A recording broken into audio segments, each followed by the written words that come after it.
Hey, what's good? What's good? Welcome to Reflections of a DJ, the R.O.A.D podcast. I'm DJ Crooked. We got DJ Never. Yo. Jamie the Great. Yeah. DJ D Miles. Yes, sir. And we got a special guest, one of Seattle's finest, one of Las Vegas' finest. Yep. One of the first DJs I've ever seen who had a podcast, actually. And even though it was a live mix podcast. Yeah. And he was one of the first really like legendary like mashup DJs who was like killing the mashup scene back in the day. I'll give it to my boy DJ Scene. What's up?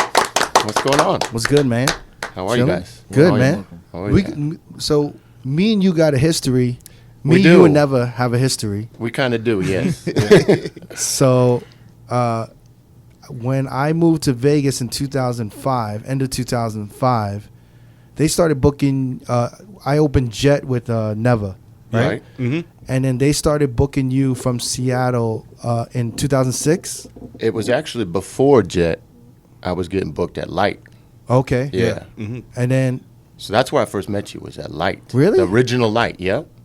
That's where I But first Jet met you. was Was you? I think I Jet don't was think- after Was Light. Crooked in Vegas? I don't think he was in Vegas when I- you first started doing Light. oh, I didn't You- know you- you did Light. You were opening at Light. The first couple times I did Light. No, but you if were I there. if I did Light, Jet was definitely open. Yeah. Yeah. No, Jet came after Light. No. Yeah, Really? Jet did come after Light. Yeah. But you started doing Light and Light. Jet when Jet opened. Right. Okay. Yeah. Let's get it straight. I told you some of my timelines might be No, a that's little cool. off, but He did That's say cool. his memory's not there. Yeah, all the well, way you there. know. So- my memory is pretty bad too, man. So, Yeah. yeah, no. So when Jet opened in 2005, they started booking you, and then so you would do like a Friday, Saturday in Jet, and then you would do a Sunday at Light or something like Right, that, right? exactly, yep. Yeah.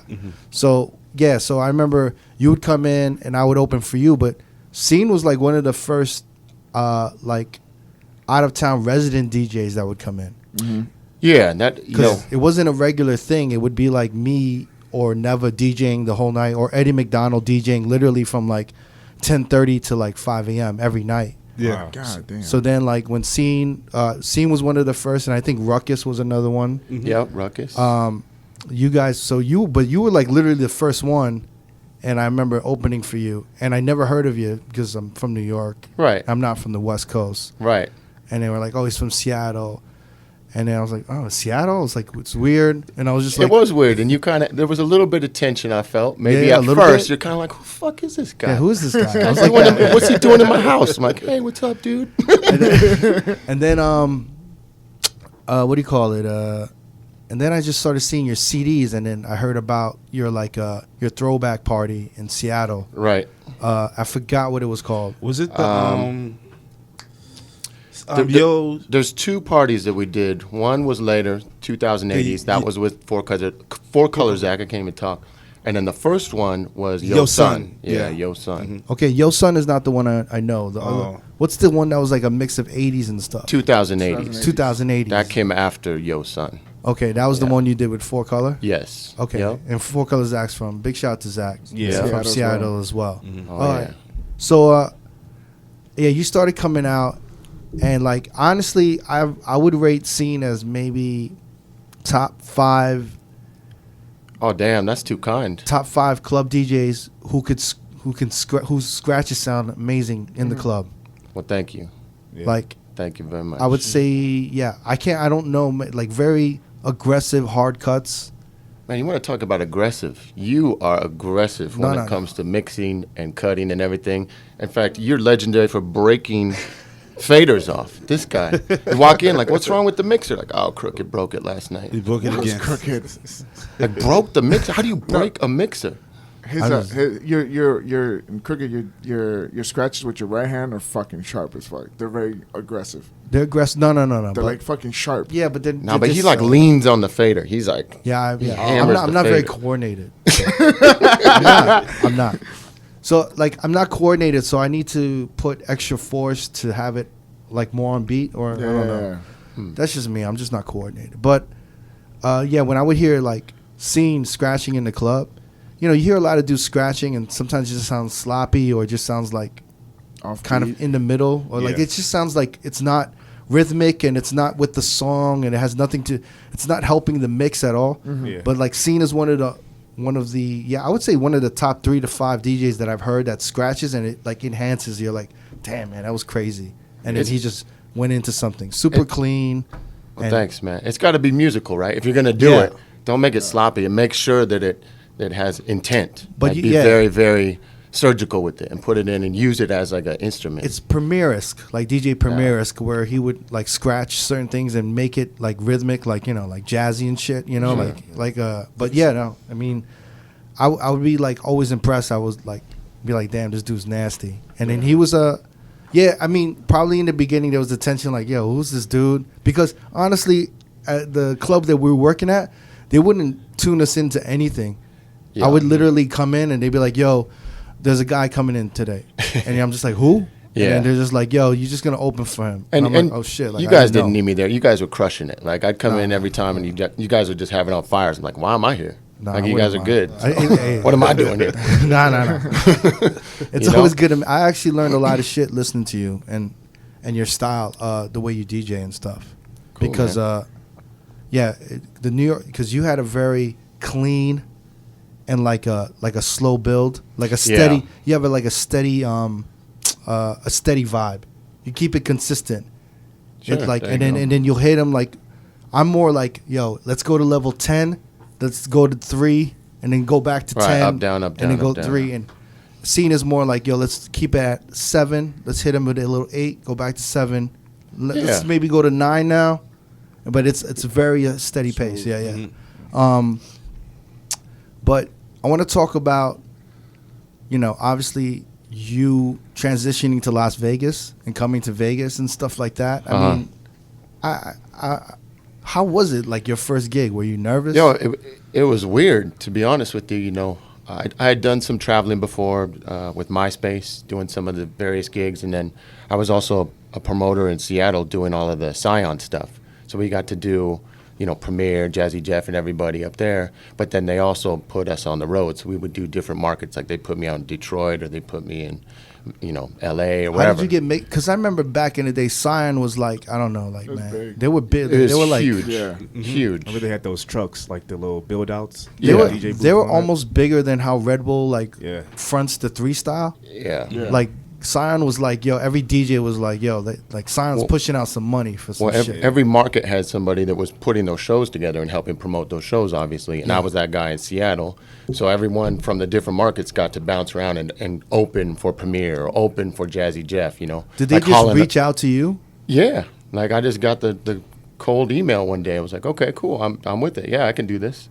Because I was already putting flyers on the streets for mix CDs and everything else, and for the clubs. I knew where the spots were to it was just different back then. It wasn't like the internet, Well, let's go way back then. Let's talk about Seattle and you come up there, because I want to understand the club scene out there. I don't think we touched on it too much with Four Color Zach. And I just kind of want to what was the come up? So I was very fortunate in the club scene because it just, I was always a battle guy. Like I wanted to enter every battle. I entered all the DMCs, the ITFs, all of that stuff. The Guitar Center battles, all of them. Entered all the battles. I wasn't focused on the nightclubs at all. And I was very fortunate because when I turned 21, Marcus Lalario, a guy up in Seattle, promoter, and he owned some different venues. He said, hey, we want you to do this night with a buddy of mine, DV1. Would you be down? We can't really pay you, though, but we'll give you ownership of the night. I'm like, okay, yeah. Like, whatever. I'm not doing anything. Cool. It's like, what's the night? He goes, you can do whatever you want. I go, I can just play Wu-Tang all night. And he's like, yep. Wow. Like, I can just play anything I want all night long. And I've never been a club DJ. I'm like, okay, cool, I'm in. So I kind of got real lucky there. What year was this? That's a good question. Probably 99, 2000, something like that. A little bit like early 2000, late 90s, okay. So he's like, yeah, just go for it. There's no theme or anything. Nope, it's just party night. It's called Yo Son. Okay. And actually the theme was keep it dirty. Like, don't play commercial music. Don't play anything on the radio. Okay. So it's like, yo, that's my first gig? Yeah, but we can't pay you, but we'll give you a third of the night, whatever we make at the door. All right, cool. So a couple weeks rolls by. It's lame, obviously, 20 people maybe. Then it grew to 50, 100. we eventually got this thing to like the premiere party on a Sunday. How long did that take though? I would say 6 months, maybe. 6 months. Yeah, that was a quick. By the time summer hit or whatever, and then it was like it was on. So that was the spot where everyone. I remember playing Wu-Tang into just some crazy shit and having Gwen Stefani on the dance floor. Like, what is she doing here? Like, why are you here? Really? Like, yeah, that was the spot on Sundays. Gwen, you would see Gwen crazy. Stefani from No Doubt just hanging out. Just hanging out. She'd Was be she on the like dance on floor. tour and shit? She'd be on tour, and then she was in town. I was like, where do we go tonight? And they're like, Yeah. yo, you should go to this spot. They just play a bunch of like fucked up shit. Yeah. That was like the whole goal. Is like make it. So DV1 and I, we used to have this thing. We say, yo, let's get into it. It's like, you want to go weirdo on them? Like, let's go weirdo. And like, because there wasn't mashup, the term mashup or open Right. format or any of that. It was like, we're playing hip hop. It was based in hip hop, but then we would really hit them with like the rock in the 80s and like go weirdo. It's like, oh, they're drunk now. Now let's hit them with like some funny shit, right? And it just worked. It's like, So a couple of questions. yeah. What's some of the weird shit? What's the weird shit? Like you take Khalees milkshake and put it over bounce rock skate. You know what I mean? Like you just bug it out. So it's like, why is he playing this song with some 80s track or some some rock or whatever? Like I had never seen it. I had never heard of it. We did it because this it was is on funny. vinyl. This is on vinyl, yeah. And we were doing it just to be funny, almost like, hey, if you don't like it, get the fuck out of here. Right. It was like that attitude. Like the more crazy we could get it, then hopefully those people will leave that don't like it.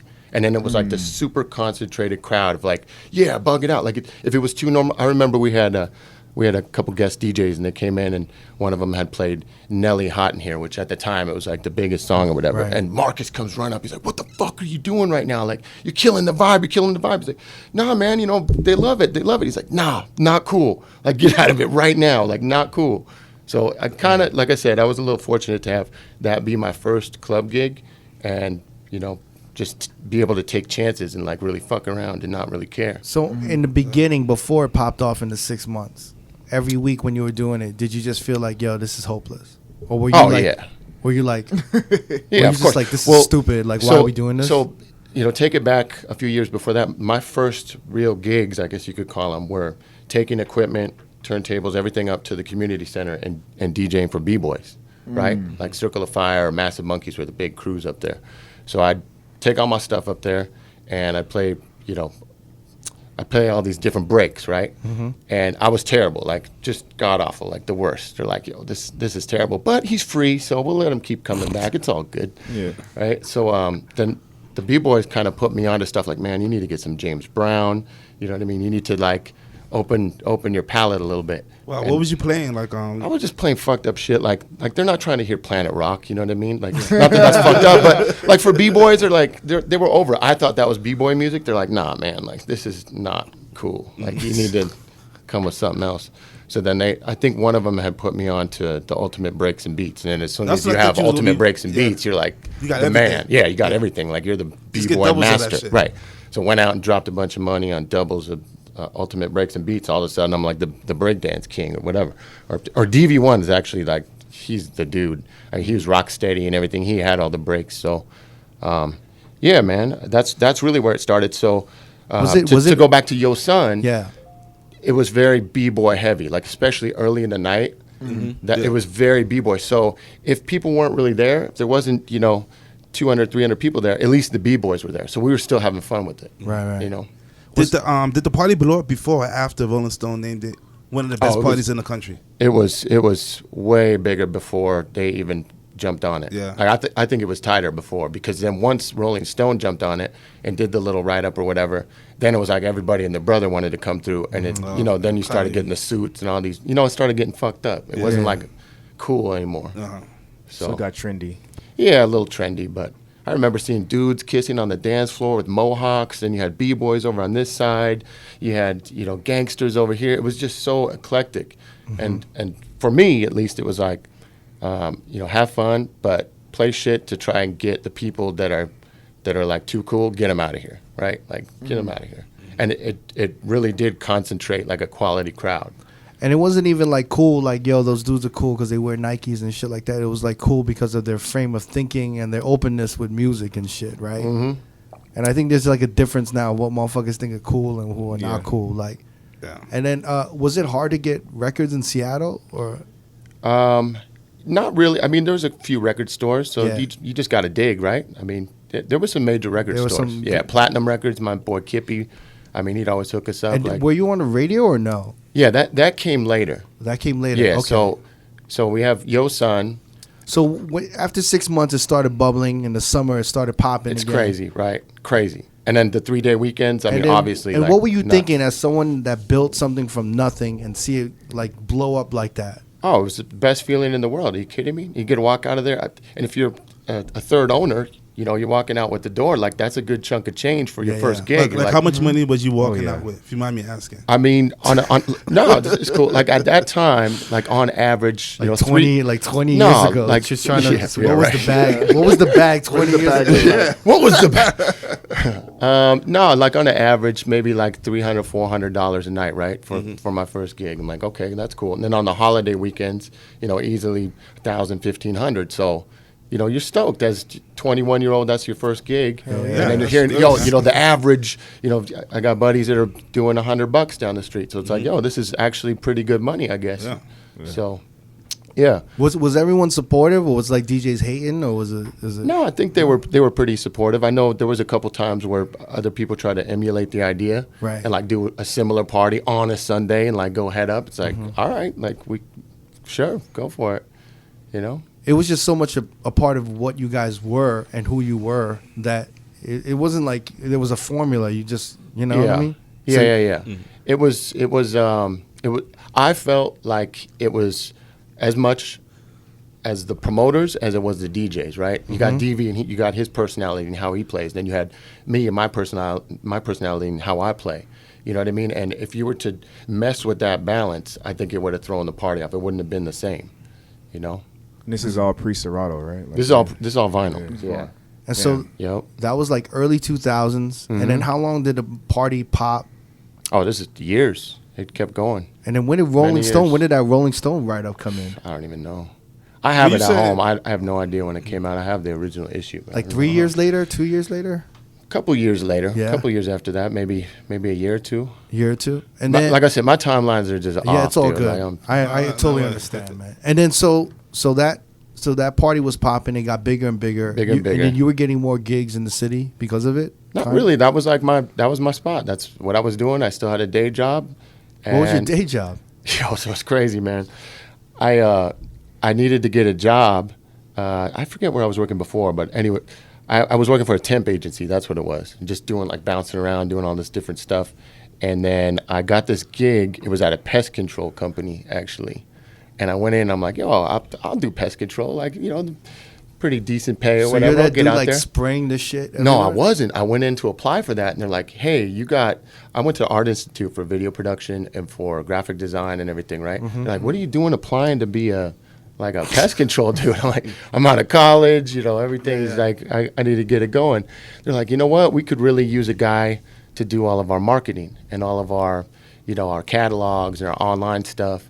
We're like, "Okay, cool. I could do that. Take pictures of bird netting and put it online and update the website, do all that." So I did that for maybe like a year or whatever. But this party was going on, and I'd show up every Monday. I'd come in there, and I would be falling asleep at my desk, literally falling asleep. And I'd have my back turned, so when they'd come in, I could sort of kind of doze off and have my hand on my head like this. And I'd hear them like, "Hey, man, what's up with that book?" I'm like, yeah, I'm on it. Yeah, it's cool. But I ended up getting fired from that job because I entered the DMCs, the 2002 DMCs. Yeah. And I had won the regionals, so then they flew me out to do the nationals, and I didn't tell them. So I just like went out there, and it was like during the week I had to fly out. So like I just didn't show up, and then I came back the next week and I got fired. Like, yeah, you can't really just take off like that. Yeah. Like it's not really a good look to just like bounce. You think if you asked them, they would have given you days they off? wouldn't have given me the days off, I wouldn't have been able to enter. So I knew it. I was like, I just got to go. And then if I come back and I still have a job, cool. If not, then like, well, it went down. They're like, nah, we gotta let you go, man. Was this the competition that Jam Master Jay hosted? Jam Master Jay hosted it. Wow, DJ Premier was judging it. He was one of the judges. Yeah. That's how I met Sprite. That's how I met Inferno. I met a couple different guys. Yeah. Who else did I meet? Vajra or Chris Carnes. Went by Vajra at the time. Actually, it's funny how I met Vajra was Inferno and I were roommates during the competition. All the DJs, we all got paired up for the hotel rooms. And we had turntables in there, and we're clicking away, and we're doing our thing and practicing our routines. And you get this knock on the door. It's like, oh, who's this? It's like, hey, guys, I heard you clicking away and, practicing. I don't have any turntables. Do you mind if I come in and, practice on your guys' shit? We're like, yeah, nice to meet you. What's your name? It's like, oh, Chris. So that's the first time I met Vajra. But, yeah, me and Inferno were roommates in there at the 2002 DMCs. Well, how come he didn't get turntables in his room? I don't know. I think Inferno had brought his, because I sure as hell didn't bring mine. And so I looked out by having Inferno as a roommate, and then he just didn't have turntables. Oh, shit. Yeah. Damn. So I was like, everyone was cool? Like everyone was cool. We were all cool. I don't know. Man, we're just getting along. Wait, so what happened? What ended up happening with that competition? Who won? Yeah. I don't know who won that year, to be honest. Can you Google it? I have no idea. Do you know? Never? Nah, I don't know. No idea. I thought you had one, actually. You didn't win? I did not win that, no. I think it might have been Inferno, I want to say. And if he didn't win, like he must have been top 1 or 2. I know Vajra was in that top 3 for sure. His set was ridiculous. What was your set like?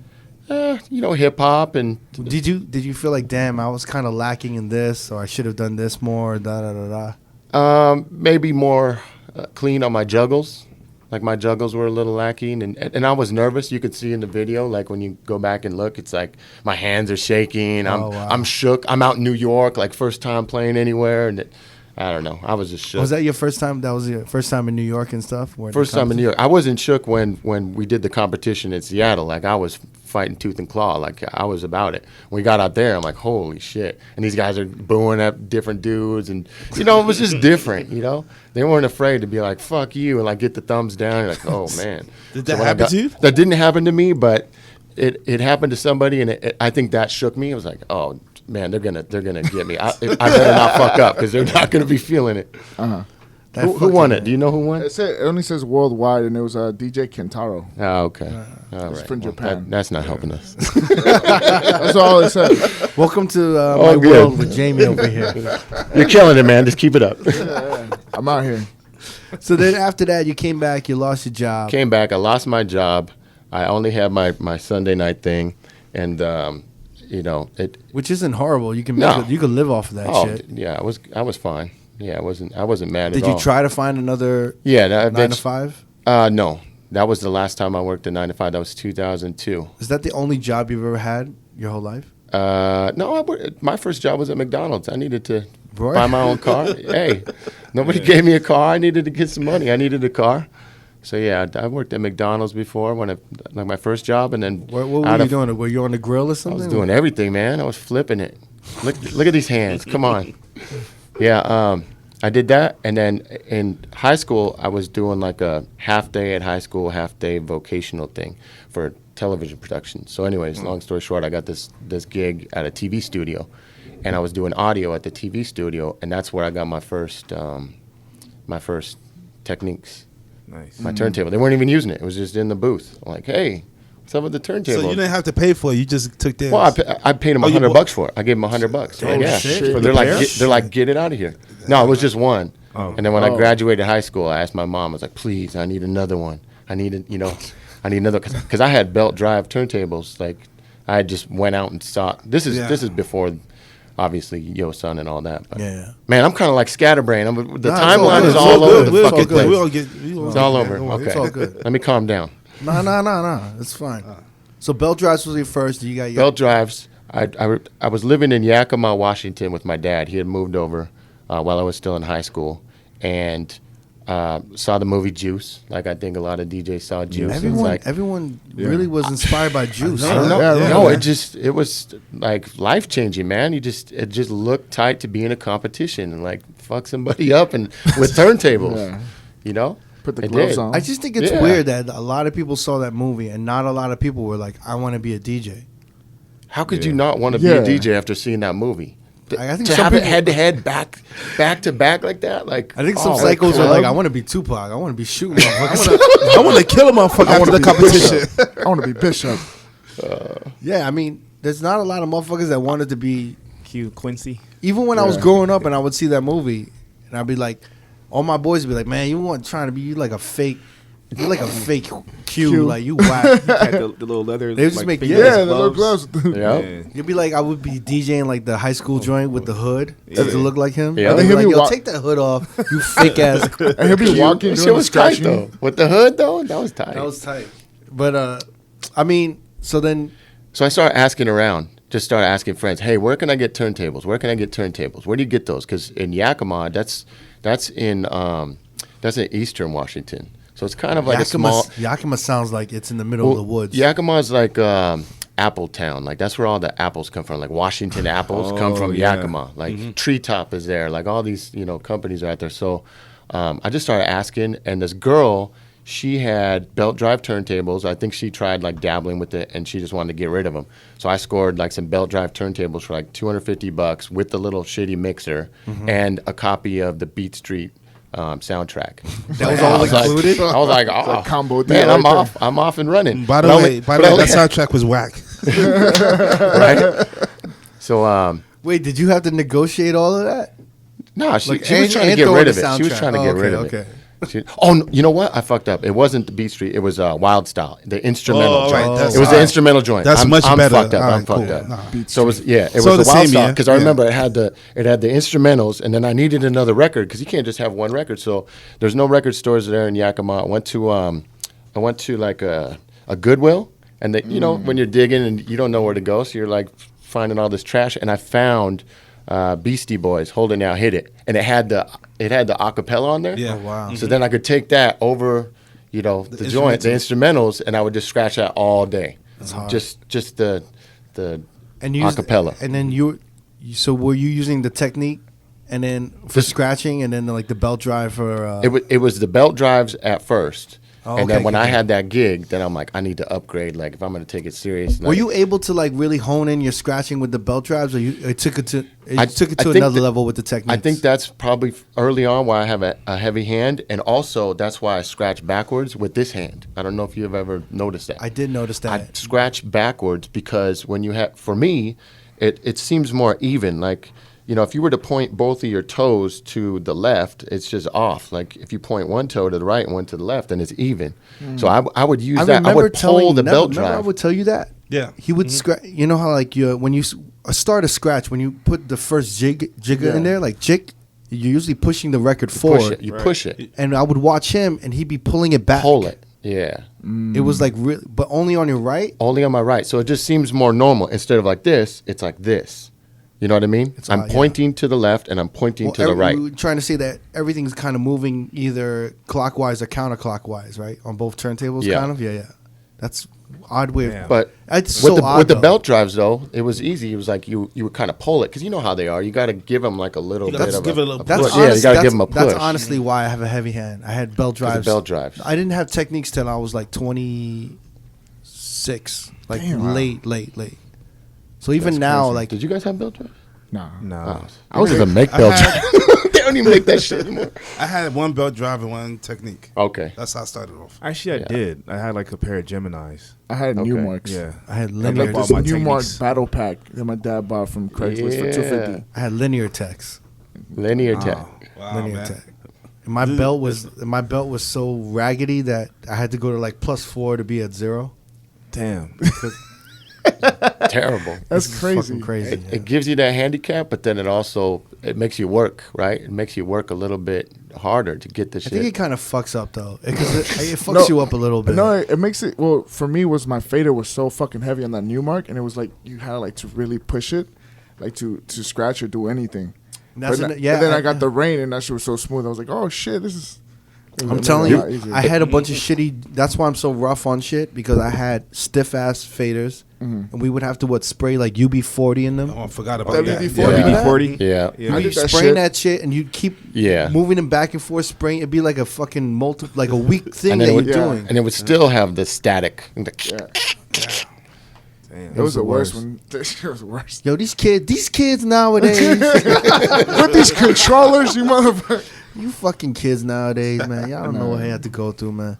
Shit. So you get your first technique, right? Get the first one from the radio station. End up graduating and get a gift of a Techniques turntable. Is the second one. So now I'm off to the races. Now I'm good to go. Now I have like a legit.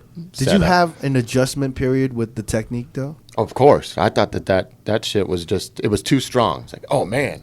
Like it Were was you surprised pushing? me. You like when you had the bell drives, Yep. you were pushing records forward, right? Right, and I was still doing do that. I still do that now. I do the middle part, the twist. Well, you must have been messed up for a while then if you had Technics and then you had the I got used to it though. Nah, I didn't have a problem. For No, some reason. not at all? Nah, man. He said He technique. said, yeah. Well, because okay, I'm going to be completely honest. I never know whether to call them techniques or techniques. It's technique. We were Okay. just talking It's about techniques. this yesterday. I swear to God, for the longest time, I said techniques. All right, Techniques. Okay. So Techniques. And then I try to always like, And you're not I'd be wrong. mindful around other You're DJs, not. like techniques. Like, no, Yeah, it's I still techniques. in my heart it's think techniques it's though, techniques. isn't it? It's I think it's- techniques. Yeah. Don't Is it sweat- really? Yes. Don't sweat the techniques. Yeah, Not exactly. Don't sweat the techniques. So Yeah, that's true, I guess. All right. Well, I don't tell know them about the don't. I don't know if don't sweat the technique has anything to do with technique. that's what I heard it from. No, it's not. What year did that song come out? Never. That was Eric B and Rakim. Don't Yeah. sweat the technique, but he wasn't like He don't wasn't sweat the talking about turntable. turntable. I was That was It was 92 a stretch, actually. but You it thought worked. he was talking about the turntable the whole time. You ever seen that video? Because Eric B's the DJ, so that's what I thought. I put It's not two like the together. '80s. He had like fucking half naked girls in there. He's like, don't sweat my technique. I was thinking my DJ. pimp technique, my dick technique. My When I everything heard technique. that- It had First nothing to time. do with DJ skills. Oh no! I was like this DJ. Everything to me was DJ when it came to hip It hop. wasn't like, yo, Eric B, peep the technique. And then he just started Wait, scratching. so never. You said definitively techniques. This is Techniques. from Pioneer. Pioneer's like, yes, it's techniques, not Techniques. techniques. Yes. Okay. He said techniques, and I caught it. I was like, I don't know if. No, it's I because wondered if you caught that. you know who Virgil Abloh is? Yeah. Off Off-White? I have the video, by the way. He says techniques. Yeah, but we got to explain it. Yeah, you know? okay. Jesus Christ, Jamie. We've No. been doing this like 8 months and you don't understand. You got to give a backstory. You can't just like.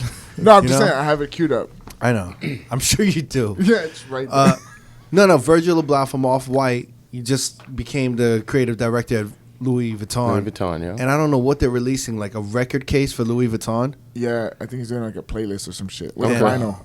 And he's just saying this fucking I don't know what this montage is, but him saying he's been DJing for 20 years and he had belt drives and then he got Technics. Oh. And we're like, you've been DJing 20 years and you calling Techniques?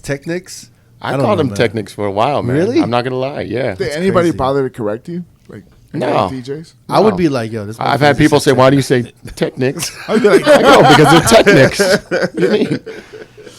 I mean, Techniques. it's spelled technic, It is. but it's, you know what I It's mean? technique, Like, if you look at it, Techniques, it's yeah. spelled technic. It's Techniques. Yeah.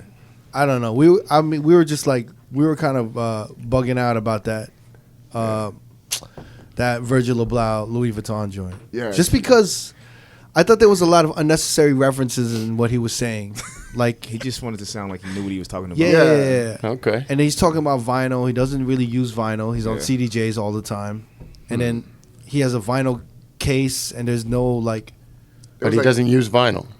But you got the case. But he was just Yeah. talking about belt Okay. drives, and then it's like if someone like didn't really use vinyl, but they're like, yo, they know Techniques is like the perfect instrument for turntables, and they're like, yo, man, like I used to practice all the time on my Techniques, you know. He's just kind of like looking at him And like, then word. his case was like Frank Ocean Blonde was in there, the vinyl version. Yeah, there was Nice. no like It was there was no like OG all- vinyl. Nice. in there. all It was like- brand, It was all brand new vinyls from like Urban Outfitters and from, shit. from Fry's Electronics. yeah. They It's got like- the vinyl section over there. Yeah. They just like rushed over and they're like, hey, just pick up some vinyl. good. Yo, Grab it's gonna some look shit, good, man, fam. for the It's gonna photo look shoot. good.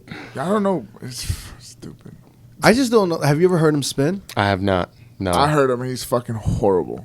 Well, Like, Okay. I always I'll give t- I'll I take always your give word for Virgil it. the benefit of the doubt, just because I think he stands for something bigger. But I don't think he sounds like someone who's been DJing for 20 years.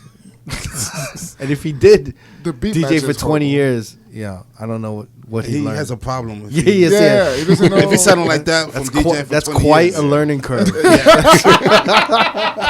Quite a learning. It's curve. just like a motherfucker who can't read a book and then like, yo, I've been reading for 20 years. Word, you You've been reading for 20 years? And that's where you at? And that's where you at? You on page 6. It's been 2 months. Yeah. But back Technics. to Technics. I can never call them Technics ever again, though, right? Techniques. Yeah, Techniques. Okay. Is how Guys, it's put me in my pronounced. place. Thank you. I don't know what's the equivalent of that, because I would have never mispronounced. Like, it was like, for me, because we always say this, right? Getting Techniques was like getting a Ferrari. Yeah. I felt like it was like getting a Ferrari, Yeah? like legit. Yeah, I felt like So if I came to you and I'm like, man, I just got that Ferrari.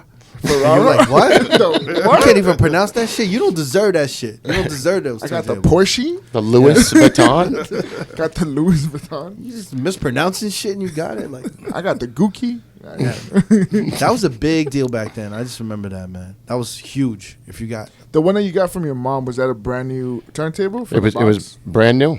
Brand new. I still have the receipt, and I have it framed next to my record collection. My buddy came over the other day. He's like, "You still got that shit?" I'm like, "Hell yeah, I got it." how That much was in was it? '96. It was like $495. Fuck. That was cheap. Upstairs Records out of New York, and they had it shipped to Yakima. Shit. Yep. I think they Oh, charged- and I bought the 2 rectangle records, the gray joints. You know what I'm talking about? The ultimate battle breaks. No. Oh, you're You not. know what's You're so not funny? DJ I was in New Rectangle? York Yep, this DJ weekend. Rectangle. I was in New York this weekend, and I was trying to think of the name of the Upstairs Records. Upstairs Records. Shit, man. Yep. I think they that's charge the you. spot. How much was like if you go to the store and just buy it instead of shipping? I mean, the Not shipping me. on that must have Yeah, been it's expensive, like man. 25 pounds. I'm assuming it's fucking Yeah. expensive as fuck. Isn't it more than 25 pounds? That's about 25. Is it? Yeah, shout out to Rectangle. I Yeah, haven't heard shout his out to name in a Rectangle. while. Oh, I thought you meant the vinyl was in a rectangle. No. I know, that's what I thought. Yo, some of the most infamous battle break records, right? There was a yellow joint and a blue joint, but the first ones I got was it was the thought it gray was a- one. I was like, I don't know how He to said say. rectangle. No, he rectangle. said, and it was the rectangle vinyl, and I'm like, I got the rectangle, rectangle vinyl, the But you, battle break. But you like, yeah, he put Oh, like a did I- rectangle did I- shape. Oh, Yeah. I did the Hove. And I was looking at him like, Yeah, I was like, that how the rectangle fuck does that go? Shit was hitting the arm and shit. I think Rectangle's on Scam, right? Yeah, He is, right? Yeah. Is or he's Is. been, right? He is. Yeah. yeah. So then once you got that, you were like, yo, I want to be Q from Juice. I just want to battle motherfuckers. Right. Did you get the gloves too? Then I started getting some really shitty gigs because out there was no clubs or anything. It was like events. So in order to get booked for anything, you would do like these events that had bands. Because I was in bands too. That was another thing I didn't even mention. It was like, I'd play in all these bands, play like drums, play guitar, sing, do all that. And the original idea of getting the turntables in the first place was to add scratching, like Sublime or whatever, to the band. Right. Right? So, yeah, once everything was in place, then you got these different events with bands or whatever. Now, okay, I'll be the house DJ for this, rock concert band thing out there. And that was really the only way to do gigs there before I went to Seattle. How was your your music upbringing? Was it very eclectic? Yeah, it was pretty much, it was all over the place. It really was. My dad, I remember as a kid, him listening to a lot of like 80s pop, like a lot of, big 80s records, Fine Young Cannibals and, just stuff like that, like popular records, like Right. Hall & Oates, stuff like that. And then it was like a little smidgen of hip hop here and there as you were getting older. No. No.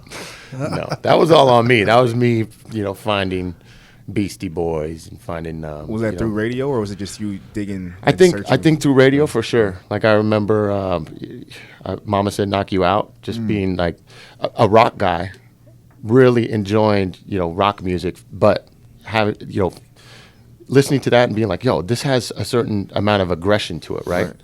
It's like, so I just naturally gravitated towards records like that. And then other friends are like, oh, you should check this out. Too Short. Life is Too Short. Okay, I'll pick up the cassette. And then my parents found that, and then I was in a lot of trouble. So then I mean, can you imagine? Like, So you started getting into hip hop like in early '90s, right? yeah, I would say that, yep. Yeah, I would say early 90s, yep. But Life is Too Short, one of the first cassettes, and I had to return that for Sir Mix-a-Lot. And I was all worried because I'd already got in trouble for curse words, but then Sir Mix-a-Lot was on a record label called Nasty Mix. So I'm like having to double check, like, yo, has this got a bunch of cursing? It says Nasty Mix on it. Like, am I going to get in trouble for this one too? But yeah, Damn, your parents were like policing that shit like that? of course. That's Yours crazy. weren't? You guys' parents weren't? Nah, mine You know was. what? Not really, nah. When my dad found the Gravediggers CD, like, oh, dude, you don't think that snapped in like 2 seconds? The skit where he's like smoking crack. My dad heard that. He's like, oh no, nope. Are you serious? Wow. Yeah, dead Dude, serious. my mom did the same for my Limp Bizkit CD. Well, it's funny because like my parents used to listen to like old comedy albums like Red Fox and Dolomite and shit like that. So I guess when I started bringing hip hop with curses in it, it was just like, it's like whatever. Yeah. So we've heard worse. Yeah, that's true. So then you were doing the rap battles. Oh no, you were in the bands. You were doing that. Doing the bands and then trying to DJ, be the opening DJ, and then stop doing bands. I mean, were you feeling it, or you're like, this is? No, it was cool. No, it was great. Yeah, it was cool. It's just when you were playing drums and shit. Yeah, I played drums in a number of bands, guitar in a few different bands. But the thing about a band is it's only as good as the weakest link, right? Like you can't practice if somebody doesn't show up. So that just kept happening over and over. And then I was like, look, I could just be a DJ, which is a one-man band.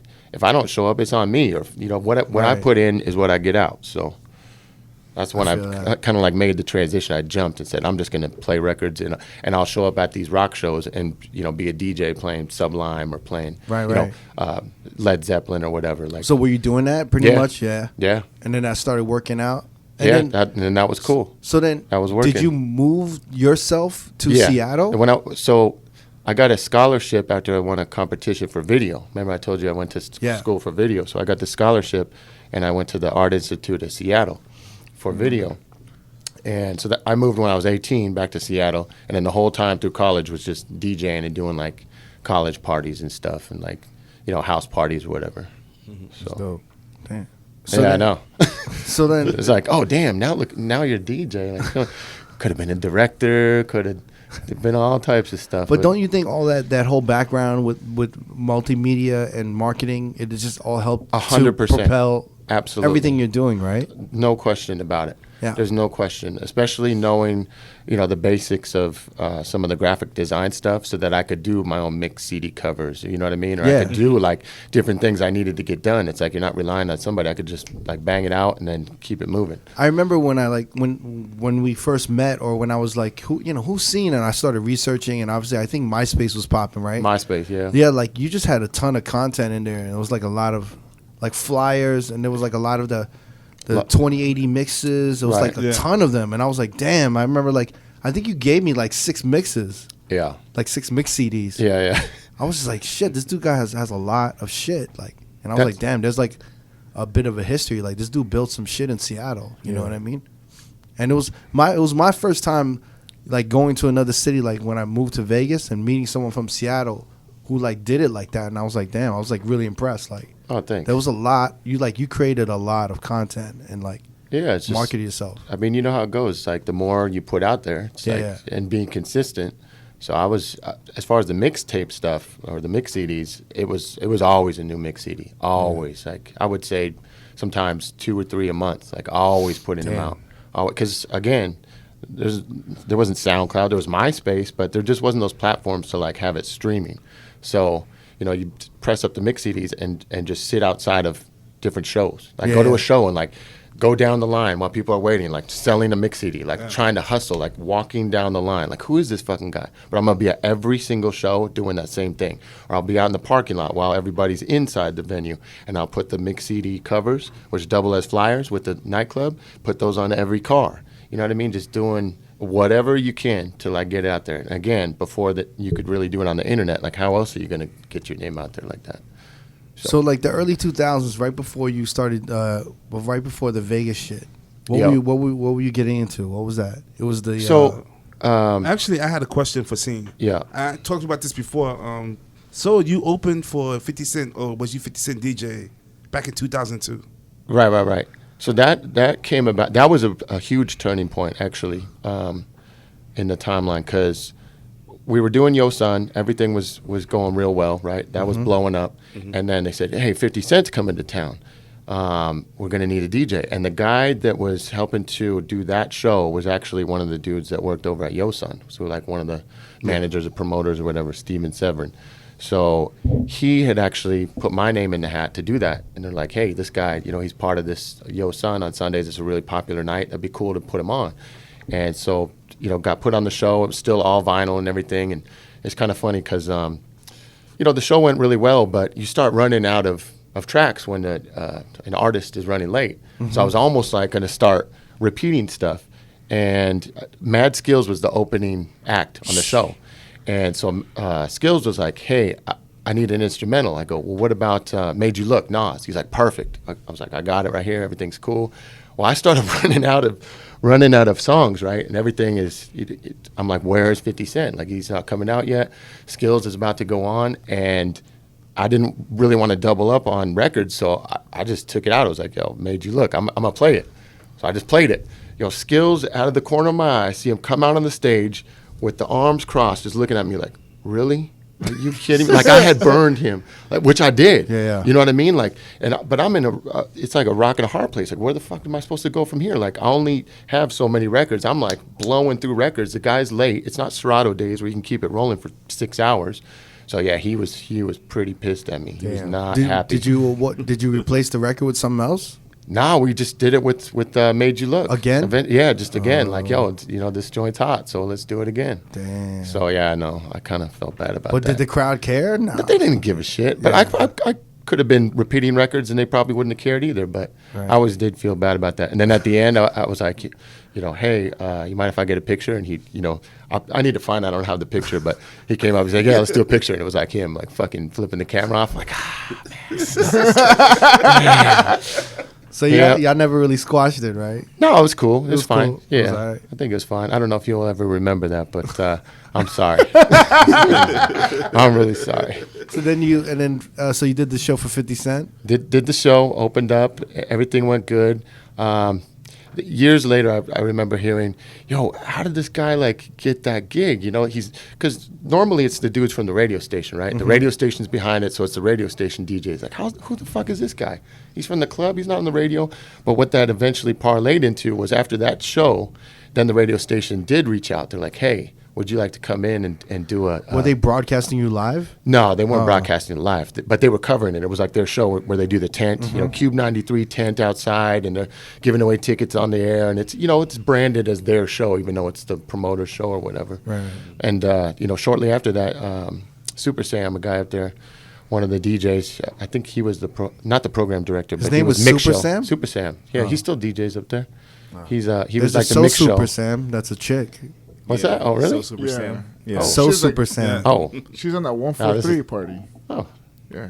I don't know. That's Nice. beef, Good, yo. good. Yeah. So Super Sam. How dare she take the nerve? the nerve, audacity? Yes, and they said, come on in. Let's do a little tryout or whatever. Did the live tryout, and then I sat down with the program director. And then I remember him asking me really fucked up questions, like shit that I wouldn't know, like how fast does a cheetah run? I'm like, who knows that? Right? And you're like, He wasn't asking that he's shit. fucking with me. In He would ask that? No, he was asking like really like obscure questions. And later I realized it wasn't about if you know the answer, it was how you respond to it, right? Oh, because he's testing like if you're on the air. If I'm on the air and he's, you know what I mean, he's hosting the show or whatever, and I'm DJing, and he asked me a question, I better be able to say something. Like, don't just sit there like a deer in headlights. Yeah, don't freeze up. So I forget what I said, but it was funny. He's like, yeah, on the air you wouldn't be able to say fuck though, right? I'm like, yeah, it's cool. How fast is a cheetah? Like, fucking fast? Is Yeah, that what you said? I was like, how the fuck would I know that? He's like, yeah, but on the air, like, we're not on the air, Yeah. So That's funny. So you got you're on the radio. Get the radio gig. Everything's cool. Hit every mailbox while I was there doing the tryout or whatever. Yeah. Mix CDs in everybody's mailbox. Mm-hmm. Right. Hit everybody up. Did all that. Scene was running. Got You the should have gig. ran for mayor, man. You Yeah. would've won. You would have been kissing babies in every neighborhood. Oh man. Shit. Give them CDs and shit. Yeah. Like, Give them CDs, little branded pacifiers, diapers, the whole nine. Just the bottles. So wait, did Hey. you enjoy radio? Yes and no. It was a learning experience because anyone that's done radio, I don't know if you've done radio, D. So, Yeah. there's politics involved and there's playlists involved. So everybody thinks once you get on radio, you're going to be able to like play the record, which I would love to do. Like I would have loved to play all types of stuff, but it's very political and there's a lot of playlists and politics involved. So I loved it because I could bring my talent to the table, but I was confined to the playlist, which is fine. It's understandable. But I knew that walking in. Even for your mix show, you had a playlist. Yeah, even for the mix show, you there's can't a like playlist. put a song that you want to play. No. Wow. No. Yeah. So what I would do was I figured out early on it was cool to play an instrumental of a song that I liked and then put an acapella of like Jake Want Tipsy, which was on the playlist. Okay. So that's how I would kind of get around it. Like that's how I would make myself stand out or sound different. Yeah. And then I felt like I wasn't like having my soul sucked out. You know what I mean? Right, like I could still play like Wu-Tang, but the instrumental of Wu-Tang, but then, fit within the parameters of the playlist. Were you one of the first dudes to be doing blends like that? No, not up there, no. There was like Topspin was a big blend guy. DV1, obviously, B Mellow, another one of my partners up there. Like those guys were all doing blends and everything. I was just kind of following in the footsteps of, what they were doing with the blends, at least on the air, for sure. And then when was this? Like, so how was this all around the time when you came to Vegas, or a little bit before? So I'm on the air, and Josh Donaldson. How about Josh D? Josh D. Yeah. So Josh D is from Seattle, and that was my first manager for 10 years, and he started making the trips down here, and then he eventually moved. Well, when he came down, he was involved in the spot Ice. Yeah. I don't know what it was before Ice. I just know Ice was like the freestanding. Yeah. So he was down there. And I used to, just like at the radio station or at the shows, I would give Josh the CDs over and over and over. Here's the CDs. Here's a CD. Here's a CD. He's like, how many CDs do you got? I was like, I'm going to have 10 more next week. Like, here we go.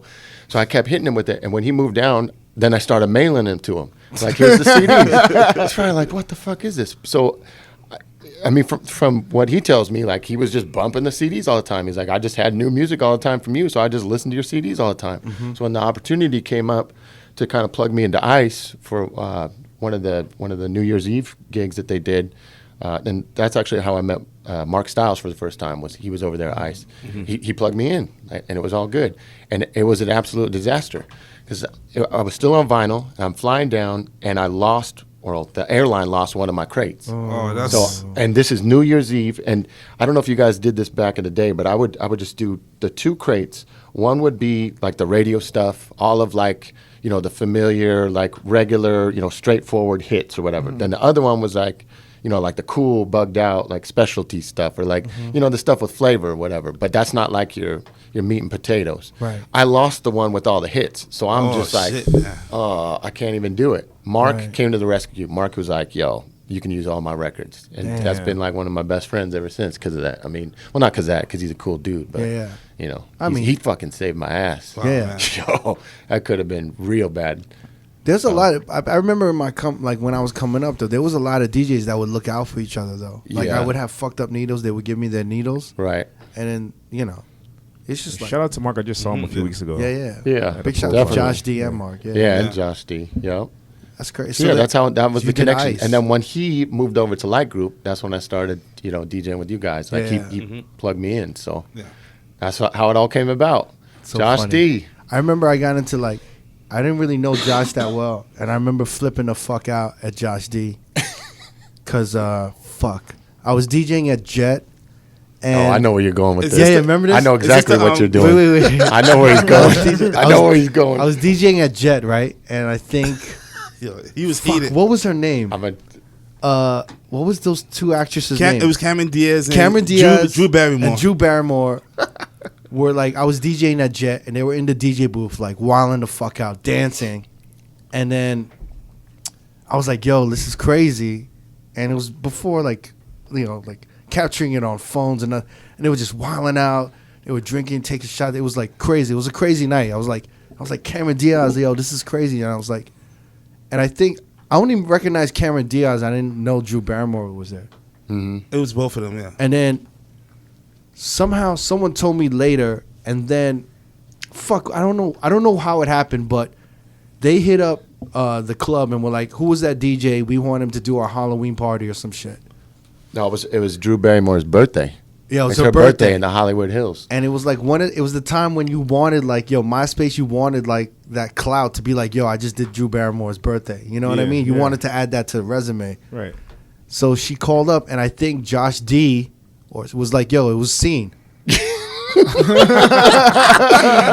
Yeah. And he ended up, getting the gig. And I remember, I think I called up Josh D, like, you shady motherfucker. Like, I was DJing that night and blah, blah, blah, blah.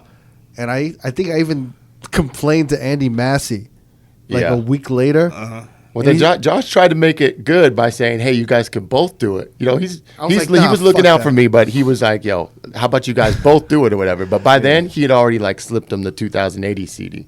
Like he gave Drew, like, "Here you go, here's the 2080s." That was the guy DJ. When I talked to him, he was like, "Yeah, they asked me who it was, and I just got mixed up on the schedule." And I was like, "You lying motherfucker!" I remember.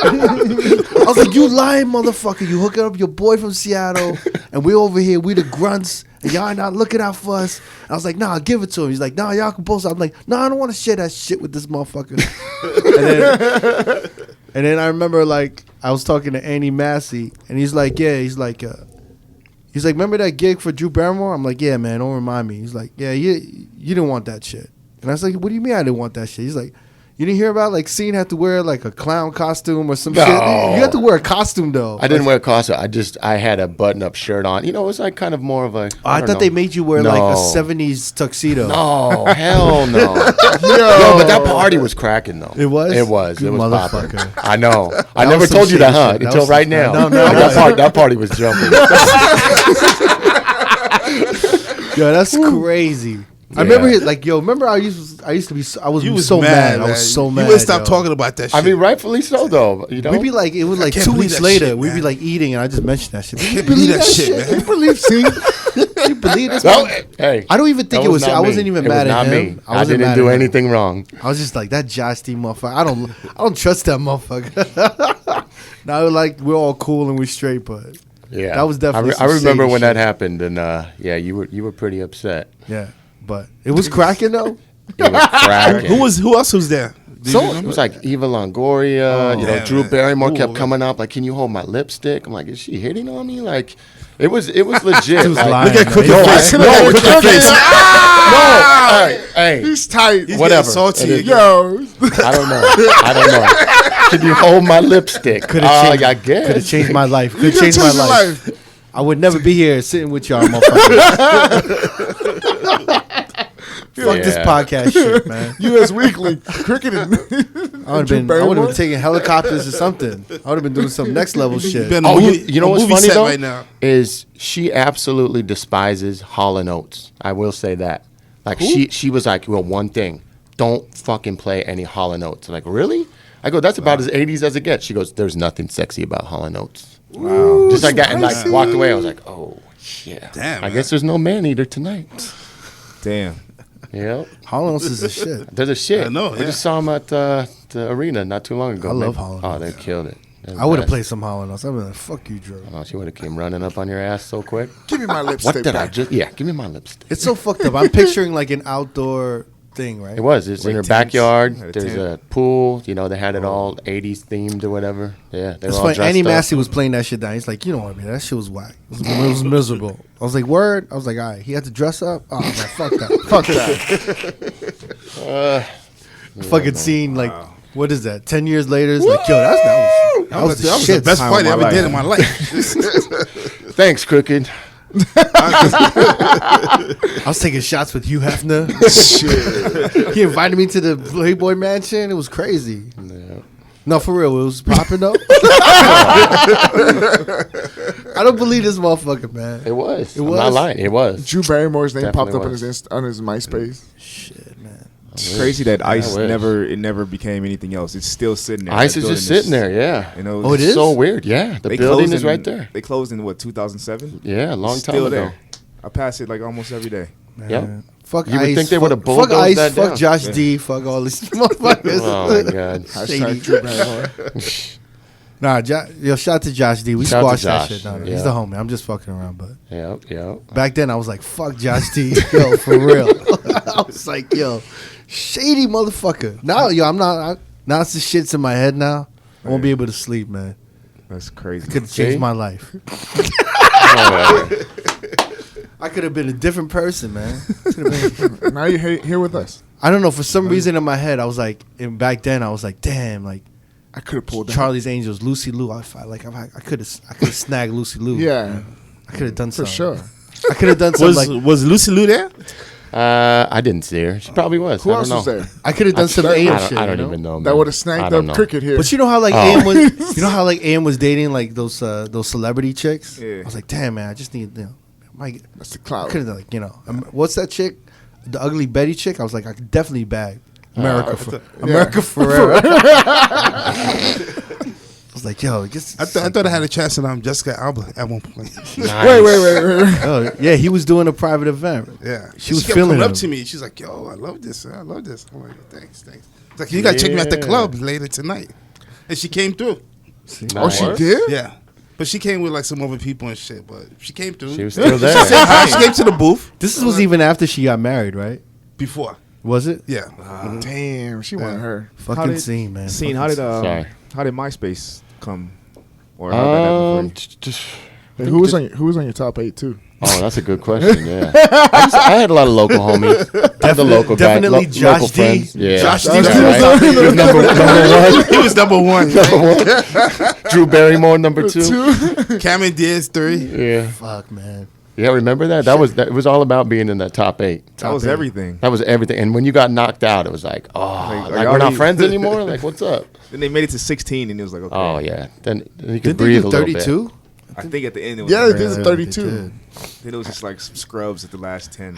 I remember thinking when Facebook started gaining popularity, like, how are they going to take over MySpace? MySpace is crushing it, right? And I was like, I'm not going to get on this Facebook thing. This is coming up. Were you guys ever on Friendster before MySpace? Nah. No, Oh, there was a joint called Friendster. I was I on- remember I Friends. remember That was that, before but I was never on Facebook that. too. I was on Black Yeah. Planet.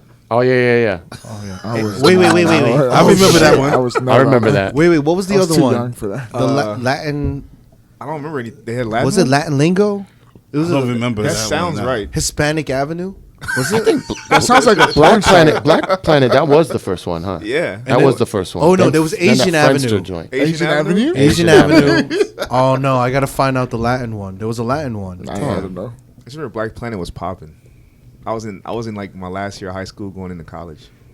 Dude, I think I was on Black Planet. That was like I'm the not Tinder at the time. That was your Tinder. Yeah. Nice. Because you could like rate. You could do everything on. Hey, on Black real Planet. talk. I met my wife through MySpace. I had Really? met Are her. you serious? We were talking on MySpace, and then I met her in San No Diego. way. She's from San Diego. Yeah. So she's like, "Yo, I'm gonna come out. I'll come to the club. Whatever. Sidebar. That's the first place I Oh, met her. yeah. But we started chatting on MySpace. Yeah. That was shit. Sidebar was that was that was Stingery and Sidebar. It was the same Stingery and owners, yeah. Sidebar. Yep. Shout to Damien. Yeah. Yeah. That's crazy. Yo, so Were you just like on people's top 8s and you like landed on her or? Just creeping. Just creeping. I don't know. That's what MySpace was. Yeah. I used to have this guy. He wanted to be an intern. I said, okay, here's what I'm gonna have you do. I had CD pressing machines at my place, right? I was doing all my own CD presses, and I had the little silk screen and everything for the CDs. And I said, while you're waiting for that, go on MySpace and wish people happy birthdays, because it would show who had the birthdays. So he would go on everybody's page and comment happy birthday or leave a banner or whatever, and that's all he would do, like all day, just press CDs and say happy birthday to people. On And people are like, MySpace. oh my God, thank you, happy birthday, thank you. Like, who are you? Just some random guy. Like, okay. But then, that would get like eyeballs on the profile. And, right. Yeah. Damn. So- Damn, marketing genius Well, over then, there. because, back then they had the player and everything. They probably still do now. I haven't been on there in years, but it was Why did we stop using MySpace? Facebook. Facebook came Facebook. on. Crushed them. I don't remember when Facebook It was not only popping. lasted for like a year. It's like 08. And then Instagram? And then No, Twitter. Twitter. Oh, 09. Yeah. And then Instagram in 2012. I used to think Facebook was so whack because there was so much text. Like on MySpace, it wasn't like that. Like your profile would look all cool, and you'd have like flyers and like change the video and background. shit. And then the Facebook one is like, Dude, what is this? This is all text. I don't remember marketing on Facebook at all. No. It's like a weird time. Yeah. I remember MySpace like a motherfucker. Yeah. MySpace. I just remember getting on trouble on Twitter. yeah. Yeah, it's weird. I remember thinking in like, trouble? For what? Just Talking shit? Yeah, because Talking remember shit. Twitter was Yeah. very like small. Yeah. It was, very like a tight underground knit. kind of. Yeah, it was like you could say anything. Who was the DJ that was like talking shit about other DJs? The shit DJ. Shit DJ. Yeah. Oh, shit DJ. Yeah. Dude, they need a new one. Oh, my God. That shit DJ needs to come back.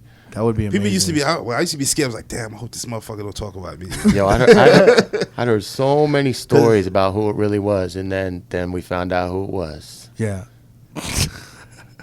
We're not going to go there, though. Can we say? No. You can say it. You can bleep it out. Yeah. Yeah. I don't know. I'm not asking. So I heard it got traded around. It and did get at traded first, around. right, it was. Then it got traded over to. And then, They did say that on their mix. He goes, "Your shit DJ." No, your shit DJ. I might have to cut that out, but yeah, they were talking some shit on there. They're talking then, mad shit. you but know then who's the last person? You're gonna have to bleep. I don't know. Does it matter? Yeah, it probably matters. Yeah, probably bleep that I'm one out. gonna There was bleep some a lot of shit. shit out. There was some real hurtful things that were said. Yeah, it was pretty foul, yo. It was pretty bad. It was pretty bad. But what was awesome though is if you were like a legit DJ, I felt like anyone could get it, but you're like, I might be in the clear. You know what I mean? Like he's not really gonna come after Crooked. He's not really gonna. But when they start following you, it's like, oh, you're like, oh fuck, they better not. Right, because he'd straight call you out real quick. Man. Like, Yeah, fuck, man. That's funny. That was a good run though. That was hilarious. I remember I would go on Twitter just to read that shit. Yeah. And then we would text each other like, "Yo, you see what this motherfucker just said about this dude?" Damn, sounds like a nightmare. But Yeah, you have to bleep out those names. No, for sure. That's fucking funny. You know, people gonna be asking us, "Yo, who is it? Who is that? Don't know who it was." Yeah, but you who did you bleep out? Dog. You didn't even know. D, you don't know about shit, DJ, right? No, I do. Oh, you do? I didn't know who it You don't know, was. is it? You Yeah. knew about it, On Twitter. but you didn't know when it was. No, when it not was- Oh, like- I didn't know who it was. At one point, they're like, "Yo," I saw it, but it wasn't like I'm gonna follow it. he goes, "Yo, I'm gonna pass the torch. You want it?" I'm like, "Fuck no, I'm good. Like, nope, I'm good. I don't want anything." Yeah, no, to they do with offered it. me to log in Yeah, to like, exactly. just like once in a while say some shit or whatever That like would have that. been funny. I didn't do that shit. Nah. Nah, That's Damn. crazy. I would have said something about that Drew Barrymore gig, yo. Were you guys ever on it? Like they ever say shit about you? They had mentioned me once, but not negative. Like giving Wasn't- props. Yeah, would give because they would give about some props shit. too. Oh, okay. Yeah. Like they would shit on like Vegas DJs, and they'd be like, "Here's the Vegas DJs you guys should check." And Yeah, it it'd was- be like, there was some Five, positive Neva, things, yeah. you know, Okay. me, Obi-Wan, and like some of the OGs, Vice and shit. But yeah, never. Like you said, when they start following you, That's you're what like, oh, shit. man. Uh-oh. I'm about to get it. Yeah. It's like the Grim Reaper. That's crazy. So wait, so then Josh D started bringing you out to Jet. Yep, start doing Jet and everything, and I got fired from Jet. Did I ever tell you how I got fired? And it was talk about funny. it? Yeah, of course. So, I heard rumors. because for a while I was sober. I was like straight not drinking. Remember Yeah. when I first came in there with you guys? I wasn't remember, drinking. yeah. I wasn't drinking anything. We was offering you a shot. Yo, come on, do a shot. You was like, all, nah, all man. the time. Well, let me tell you, Turn them down all the time. Because let me tell you the first time I met Scene. I think Josh D came up to me and he said, "Yo, Scene is like Scene's sober, so don't offer him any yeah. drinks or anything." So I think when we first met, we were like cool, and I was drinking, Yep. and then someone would come over with shots, and I'd be like, "Nah, he's good." Yeah. And You were then looking out. You I were was looking out. Yeah. Thank you. Because I never wanted to be like that dude that like, "Yo, come on, man, do it." And I think the second or third time you came, and I don't know if you felt the pressure, like, damn, like, I should Yeah, a maybe little. take a drink. I think so, yeah, a little And bit. then I remember you taking the shot, and I was like, yo, don't do that. And you were like, "No, it's cool, man. One's cool." And I was like, no. I was like, "Yo, don't do that." Yeah. And then you did it, and I was like, damn. Yeah, And I was because just like, when you got some time under your belt, it becomes like a prideful thing. You're like, oh, man, I've been sober for a year. This is easy. yeah. Once you crack that door open, you're like, well, I had that one shot, but I'm not technically sober now. You know what I mean? Like the streak has been broken. So, yeah, I think the floodgates just opened shortly after that. And no, it wasn't anything super bad. It was just, one night Josh and I were DJing. I was DJing, and then it was the end of the night, and, Josh came up. He's like, let's do some shots. We're doing shots and kind of playing around. And I remember, like, he's punching me. And you know how he gets. Like, Right, he just right. get, like, kind of, like, rowdy. So I punched him, and then I think James saw it, and he's like, "Yo, man, assaulting a light group employee? Really? Okay, yep, not going to be good, bro." Like, what? Like, we're like messing around. Damn. Yeah. And That was it. That was the wrap. Then I was like, "Hey, what's up with the dates coming up?" Josh, he's like, "Yo, they weren't feeling when you punched me." I'm like, "What? I thought we were like wrestling around." He's like, "Yeah, we were, but it is But what it couldn't is." Josh been like, "Yo, we was just playing"? Well, you punched him straight in the face or like in the No, on the shoulder? chest. I'm gonna be You real. know. I'm gonna be real. Me, Never, Eddie, Scene, a lot of the dudes, we were like rowdy. like you just get in there and we're having fun. We would like, I mean, we were like drinking, like we were drinking pretty hard, and then we were like partying and shit, and it was like it was rough. But Scene was when he started drinking, he was that dude that would like. You'd be like having fun, and then he would slap the shit out you. You'd be like, whoa, you just slapped the shit out of me? He's like, yeah, man, come on. He's like, slap me. You're like, yo, man. I'm like, yo, I'm straight. I don't want to slap you and shit. I think you slapped Never out of nowhere. No, never. No. He would have laid me out. I thought it was you. He slapped you once and you walked out of the booth. No. He never slapped me. So I don't think I ever slapped him. I thought he had slapped you. He did slap me. He never slapped me. He slapped me. I think you slapped me once. Well, no, like one night you slapped me, and I was like, Jet? Yeah. Oh, we were wow. like spinning. He's like, pow. I was like, whoa, and I was like shocked. I was like, yo, you just slapped me. You're like, yeah, come on, slap me. I'm like, no, I'm good. And then I think I was like talking to someone later that night, and he just came up and slapped me again. And I was like, yo, man, you gotta chill with this. No. And he's like, yo, I was like, you gotta chill with the slapping shit. Yeah. And then like I think it was like another time he came out, and we were like drinking, and he tried to slap me, and I held his arm. I said, I told you, man, stop slapping me. Yeah. No, but I mean, it was a rowdy time. Like we were wilding out. Yeah, it was fun. Yeah. Just whatever. It was boys being boys. But yeah, I was extra excited after. It was like being 21 and now you get a drink. But it was like I was sober and now I'm drinking again. But I always felt like super, super bad. Like Eddie McDonald told me the same thing. He goes, I think I might have been the guy that like got you back into drinking that one time. I was like, no, it's not. No, it's all me. It's not you. It's fine. Yeah, because I thought it was like, damn, man, like. Because I thought it was a big deal, like, when Josh came up to me, he was like, yo, this dude's been, like, sober this long, and, like, we want to keep it. And I was like, yo, for sure, let's do it. So I've done that a few times where, I'm drinking, I'll stop, I'll go. I've went 2 years before, started drinking again, and then I stopped. And another one of the times I was with Josh, we were out in Switzerland. We did this gig, right? Yeah. And we're just, balls to the wall doing it. And I had to stop because that night I was choking on my own vomit, apparently. Oh, no. Yeah, I was in the hotel. This shit is real. Like, I was in the hotel room with Josh. He's checking some emails or whatever, and I start throwing up. And from what he says, like, I wasn't turning over. Like a normal person. You were just like, choking. I was, like, choking. Wow, so dude really saved my life. Flips me over, pounds my back out. I woke up covered in vomit and had to get on the plane the next morning. Was just, like, totally out of it. And then I stopped. And, that was another 3 years where I was like, fuck this. I'm done. Like, I'm done. So before you got to Vegas and you were sober, did something happen, or was it just like you were just wilding out? Yeah, just wilding out, just doing dumb shit, and then was like, yo, I can do this sober. It's fine. Mm-hmm. And then I did. And actually, going back and forth over the years like that, I've noticed like you're just way more on point. Like when you DJ, for me, I'm way more on point when I'm sober. Like I know exactly what's going on. I'm paying attention the whole time. Like I'm reading the crowd out like I should. Mm-hmm. When I think you get a little cloudy when you drink, and then sometimes you're like, fuck these guys or whatever. But I will say this, you'll take more chances when you're drinking, right? Yeah, like you're going to play some shit you would never even think to play, and you're like, fuck it, like it's all good. So that part I do like about it. It's just some other things I was like, I need to chill out. It's crazy. I stopped drinking as much this year. Mm-hmm. Like I started like. I know I was trying to take a shot with you like an hour ago and you wouldn't. Yeah, I can't like and actually like I am more aware of the crowd. Mm-hmm. I also remember stuff that I wanted to do, like mixes. But the one thing is I tire out easy.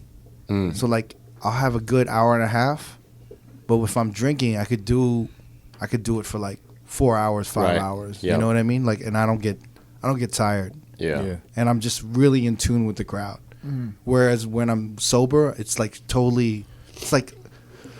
borderline mathematics. But then when you're having fun and you're doing it, it's like really fun because you're like, yo, like, you know what I substituted with that really worked for me was just energy drinks, right? Like I'd take these energy drinks and I'd be like all amped up and like going off. So that worked for me. I heard the energy drinks are worse than. Oh, it's not. Yeah, it's terrible. It's just as bad. But if I'm, like, give me another drug to take over for this one. I need something. He's like, man, I stopped doing cocaine, but like, it's a good one. Is meth. Meth just evens you out. It's good. That's funny. No. I mean, I think it's like you need. I'll have like one drink or two, Yeah, sure. Yeah, but like I can't do what I was doing before. Like I would have like 6-7 drinks. Never. I don't know. I still don't. Never has like a really high tolerance, man. You do. Yeah. You got a high tolerance, man. I do. I don't know. Man, that's like a tank, boy. We've after partied a couple times, Frank man. the Tank. Yeah, you Frank the Tank. never knows how to drink. I remember back in those days, man. Like he would not stop. You and Eddie would not stop drinking, yo. We keep going Till like 8 a.m. And I'd be like, nah, like I'm the good. sun comes up. You're like, yo, let's keep going. Still drinking, yo. It's crazy. These motherfuckers. I don't even know. I don't even think like these DJs are going that hard. With I the don't drinking think so. like I don't that. see it. Yeah, No. a little different, I think. The parties were better though. Yeah.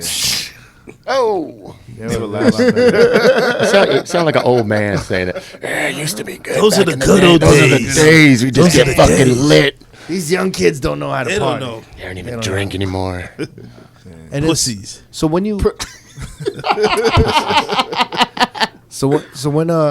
so after Jet, Wet Republic, right? First season of Wet Republic. Dan, I forget his last name. Dan. We were doing that. I was Diageo. doing that Yeah, too, yeah, yeah. That was our first season. Then that went good. He brought me into Studio 54. Studio 54. That's right. Yep. this Studio- all that before- was on Tuesdays. Was this before Deckstar? Or? See, this is where I'm getting it kind of hazy because it was all around that time. It seems like I was on Deckstar before I moved out here. yeah. When So- did you move out here? I want to say Before 2010? I've been out here for 11 years. 2007. 2007. Oh, wow. 2007. So you're one of the early ones at Deckstar. Yeah. When I went over there, it was Homicide. The only ones I knew of was Homicide, Spider, Fashion, Steve Aoki. Yeah, I think that was it. Yeah. And that all came about, really, it was so kind of random because from what I remember, it was Kevin Scott that had kind of plugged me in. Yeah. Right? Like Kevin Scott, we had him out in Seattle because, like I said, we were doing these different shows and bringing different DJs in and with the Scion stuff. And then we were bringing other guys in for one of the other clubs. Was Kevin Scott working with Scion too? No, he wasn't. But I just met him through MySpace. And, obviously DMS and everything and like huge fan of like DMS. Use DMS all the time. So I just wanted to, reach out to the guy from DMS. And then we kind of became friends through the MySpace or whatever. And then he was the one, from what he tells me, that plugged me in. AM was like, yo, I'm looking to bring some more guys on. He's like, hey, I was just up in Seattle. Like, this dude is like, he's kind of doing his thing. Like, you should really look into it. And that's how it came about. Like, Kevin kind of like bridged the gap. And then you got a lot more notoriety when you were doing Vegas. It was a big deal. Absolutely. Yeah. There's no question. And it was weird because it was almost like people didn't believe that I was coming down. You know what I mean? It's like, hey, so I'm flying down. I'm going to play the Bellagio tonight. They're like, right. I'm like, no, dude, I'm serious. Like, tonight, like, if you guys want to come to Vegas. Wow. So, yeah, it was almost like this little disbelief thing for a bit. And then people, friends started coming down and going there like, oh, shit, like, you're like playing at Light or you're at Jet. Like, you got us into the club. Like, because that's a cool thing. If you can't get into a Vegas nightclub and somebody just walks you in, it's like, shit. So then, I got a little bit of clout, a little bit. Just a little tiny taste. Just trying to get on Crooked's level. No way. I wasn't doing Drew Barrymore's birthday party. Oh, still sting. That fucking knife is there. But did you also link up with DMS and Kevin Scott because you had a lot of edits? I never did edits for DMS. You didn't? No, never. We never pressed anything with really? them. Nope. No, I was just a fan and just bought all the music and just was like, who's the guy behind it? I just want to, talk to the dude. And he's hella cool. I mean, you guys probably all know Kevin. He's just like, yeah. Whatever. Like, it's all good.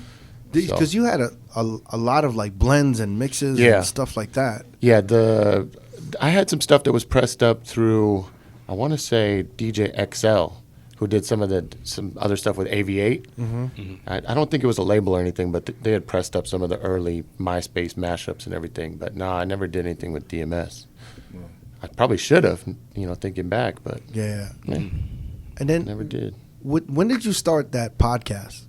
2009, I started podcasting. That was early. And the reason was because I was telling people to listen to me on the air. And I'd have these flyers like, hey, I'm on the 8 o'clock mixtape every night on Cube 93, tune in or whatever. I'm telling all these people.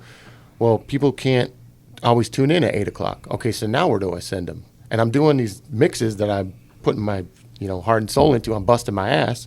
And then they're just being aired and then lost. Right. So we started recording them, and I'm like, let me just put it on something called a podcast online. And what I really loved about... How did you hear about that, like podcasts? To be honest, I have no idea. Probably just in researching putting music online, right? So the thing that was the most enticing was the fact that you could sign up for it once, right? Subscribe, and then people wouldn't have to do anything. Like, they would just subscribe, and then you get the content. And to me, I'm like, oh, game over. Like, that's it. Like, right. Perfect. Like, so then start taking those weekly mixes, put them online, and then pushing people to listen to a podcast rather than the radio station. You know what I mean? Mm-hmm. Mm-hmm. So that was 2009. Continued on with Cube. So wait, when you were doing that, was it directly with Apple? It was through Podomatic. They've been around that long. I'm still with those guys. Podomatic.com. Yeah. So they have a feature where if you want, you can opt to send it to Apple, and then it'll be on iTunes. So it's been on iTunes since 2009. Wow. But it doesn't show you any analytics, right? It doesn't. And like I was telling Jamie, like early on, it would give you the bulk numbers. It would tell you like overall. You know what I mean? Like now it's every week what the downloads are, or what the unique subscribers or unique listeners are, or whatever. Mm-hmm. So at one point, I'm looking at the analytics. I'm like, why the fuck is it up? How did it get to like 350,000 downloads or like, streams or whatever? This is crazy. And it kept building because it was all about being consistent and just, putting the content up and like hammering it, like always putting something new up. Mm-hmm. And so I think it just kind of, for some people, became like kind of a go-to a little bit. Right. Yeah. And there was nothing like that in the podcast. Like you really stood out, right? Yeah, a little bit. I mean, I think maybe one of the things that stood out was it was clean too. A lot of people like, I can do a mix online and I can be dirty, which is why I'm going to be online versus radio. Radio, I got to be clean. Online, I can do whatever I want. But I was like more of the mentality of, I'm doing these mixes.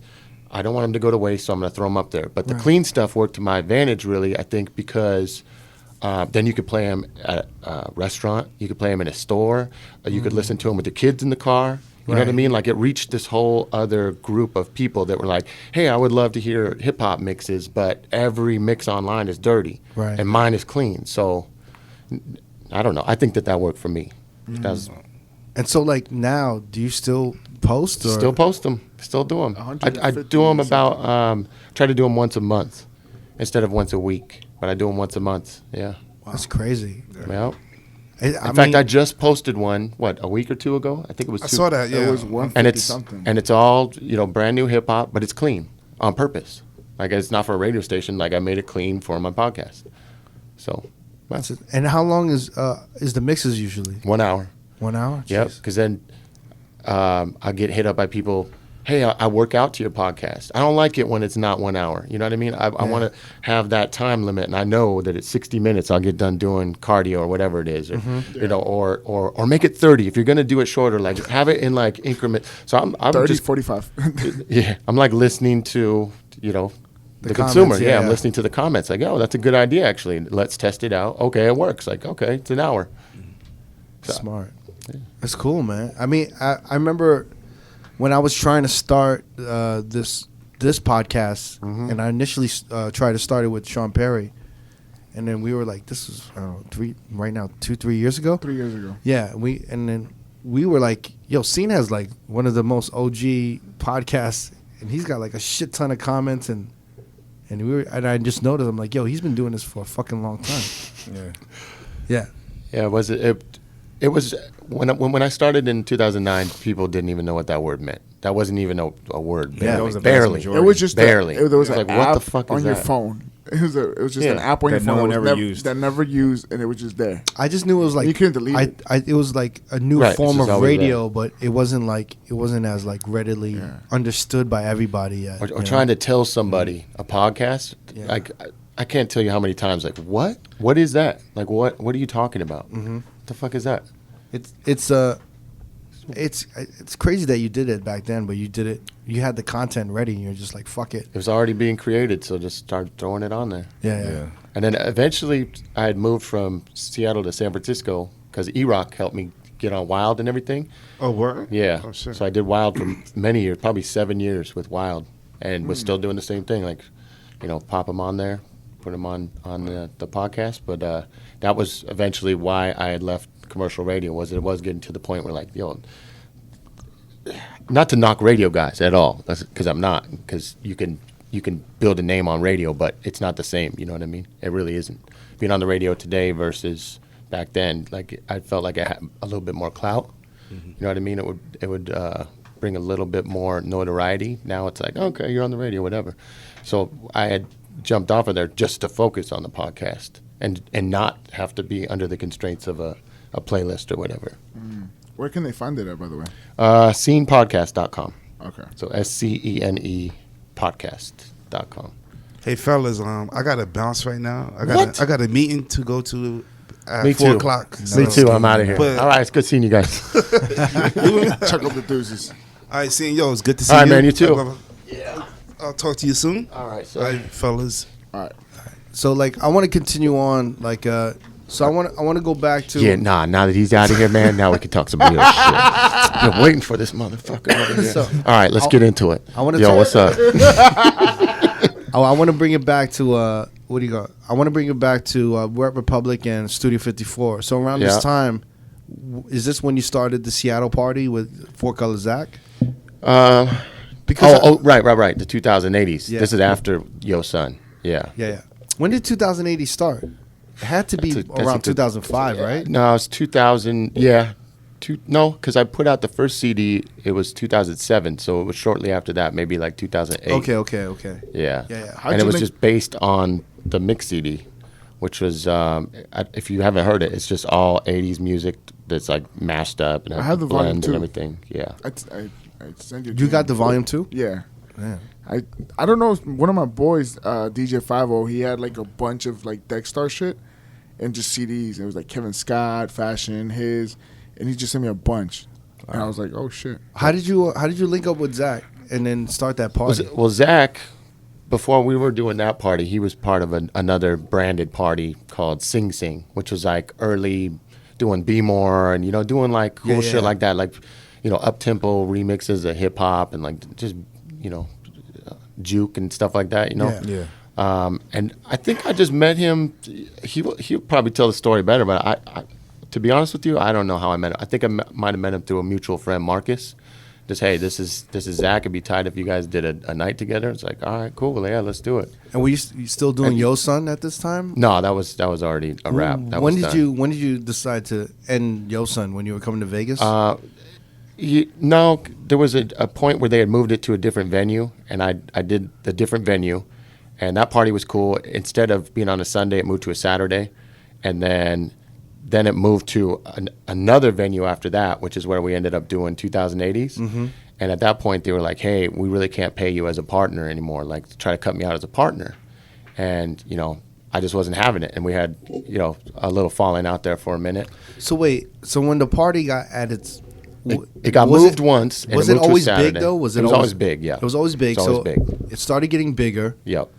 And so they're like, Sundays, let's just move it to Saturdays Let's move it and to we'll a kick Saturday it out night. more. Right, and we'll blow it up even more. And so then what were your thoughts on that? I was like, hey, it's cool, but we can.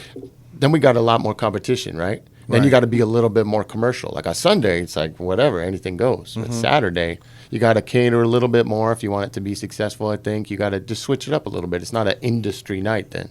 Right. It's a fucking Saturday night. So did you have control over having it moved to Saturdays or no? No, I didn't. Which is. But that wasn't.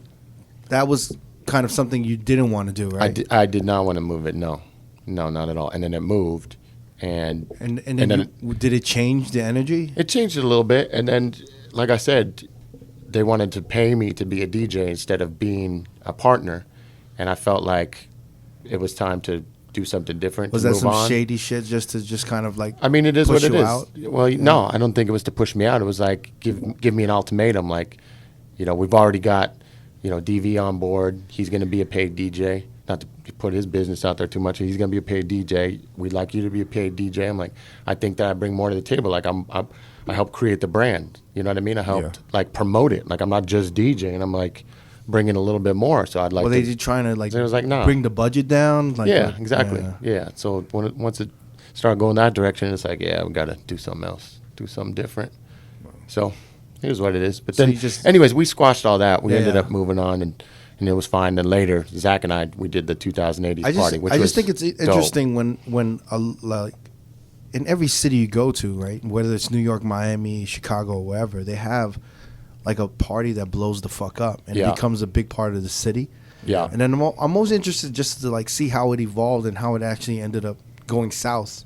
Yeah. And it's always about money and power or some weird shit like that, you know? Yeah, it never got bad. The party was still cracking when I walked away from it. Yeah. It was just politics and money, and keep the same agreement that we've had since day one, and everything will be cool. You start playing with the money or start being like kind of funny with everything. No, I'm not in. Like, sorry. Do you ever think about it like it could have been a do-over kind of a little bit? Absolutely. Yeah. I think it was along those same lines. It was already on that vibe. Like we'd have Maceo come through and drop set. We'd have like different dudes come into town, like Revolution, and come and play the party. Like it was already it's starting to get to that level, and then we could have moved it around. But again, I think when you start changing the initial agreement, it's like, wait, why do you have more control than I have? Like we're supposed to be partners in this. So it is what it is. And then if it wouldn't have happened, then we wouldn't be probably sitting here in Vegas talking about it, you know? Was it not as fun to DJ as well? Like when it changed, you said it became more commercial in a sense. It's on a Saturday night now, you know what I mean? So did you lose some of that freedom musically? I think so, yeah. But also, like a lot of the industry people, they're working. They're working on a Saturday. They can't come on a Sunday, and you just kind of cut those people out, and they were in like an integral part of the night. That's the beauty of a Sunday is you can get people that have heard all the shit on Friday and Saturday that don't want to hear that. So to me, it works. Like still to this day, I think Sundays are the best days to have an industry party or like switch it up. Like I don't care what market you're in. Right. And then regular people, like regular consumers or regular patrons come in. They're just kind of experiencing something a little bit different from the weekend. Like, oh, this is how the industry people rock. This is what they're playing. Yeah. Exactly. And you'll hear like maybe newer music that wouldn't pop until like 2 months later or 3 months later, or you hear like old school shit that like motherfuckers are too afraid to play on the weekends. What do you think it is about Seattle? Because I feel like the DJs I've come across, you guys are all very unique in your own way, but they're very musically inclined, like with hip hop. Like let's start with the weather. You really love can't the weather. So like you got to be indoors. Hey, if it's nice, yeah, you love it. But most of the time you're paying for it. Like most of the time you're inside because it's not like the most rainfall of anywhere, but it definitely is the most consistent. It's like this drizzle that's always happening. Like a mist. Like a constant cloud cover mist. So when you see that shit outside, I'm just going to zone out and work on music inside, Yeah. So. And then great, like musical legends have come out from there. Yeah, my bad. Let's start with the weather, and then also just the rich history of music that's come out of Seattle for sure. Yeah, like Nirvana, Jimi Hendrix, Pearl Jam, Alice in Chains. Yeah. You guys like started the whole grunge movement. It's Mudhoney, it's dark. It's huge. It's almost the thing is that Seattle's like one of the top suicidal cities in the world. Yeah, it's second only to Anchorage, Alaska, from what I've been told. It's like super dark over there. So is that do they translate that from the weather? I think so. I think it has a direct correlation with just gloomy all the time, like you just think about it. Okay, Microsoft is up there. You're sitting inside working on a computer all day. Amazon is up there, right? Yeah. Boeing is inside. You're working in a hangar on airplanes. Yeah, Starbucks is up there. Like these are all companies where you're like indoors working at your computer or working in a hangar or whatever. Right. Yeah, my uncle's he works at Boeing and he doesn't. You don't go outside. White. Yeah, you just don't go outside. Yeah, he's like they're all white from his family. I like that rainy weather. No, I love the weather up there. I went up there a few times. Yeah, I love it. But that's just hey, don't get me wrong. It's beautiful when it's a nice day. You can't beat it. Got the mountains, got the trees, everything. There's a loyalty within the community too.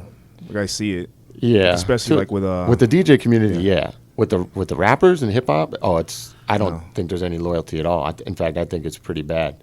Oh shit. Yeah, I mean, bless his heart, Macklemore breaking out, right? But I just remember it was like a real crab pot with the rappers really fighting and just having beef and just nobody really supporting each other. That's how I remember it. Maybe it's changed, but Yeah, Macklemore, man. Vegas he kind of really has that blew up. similar thing with the rappers. With the rappers, yeah. Where they're I don't not know. looking out for each other. It's not like that in their spots like Houston or different places. It's like different. It's almost like people they form these alliances and everyone's kind of helping each other out.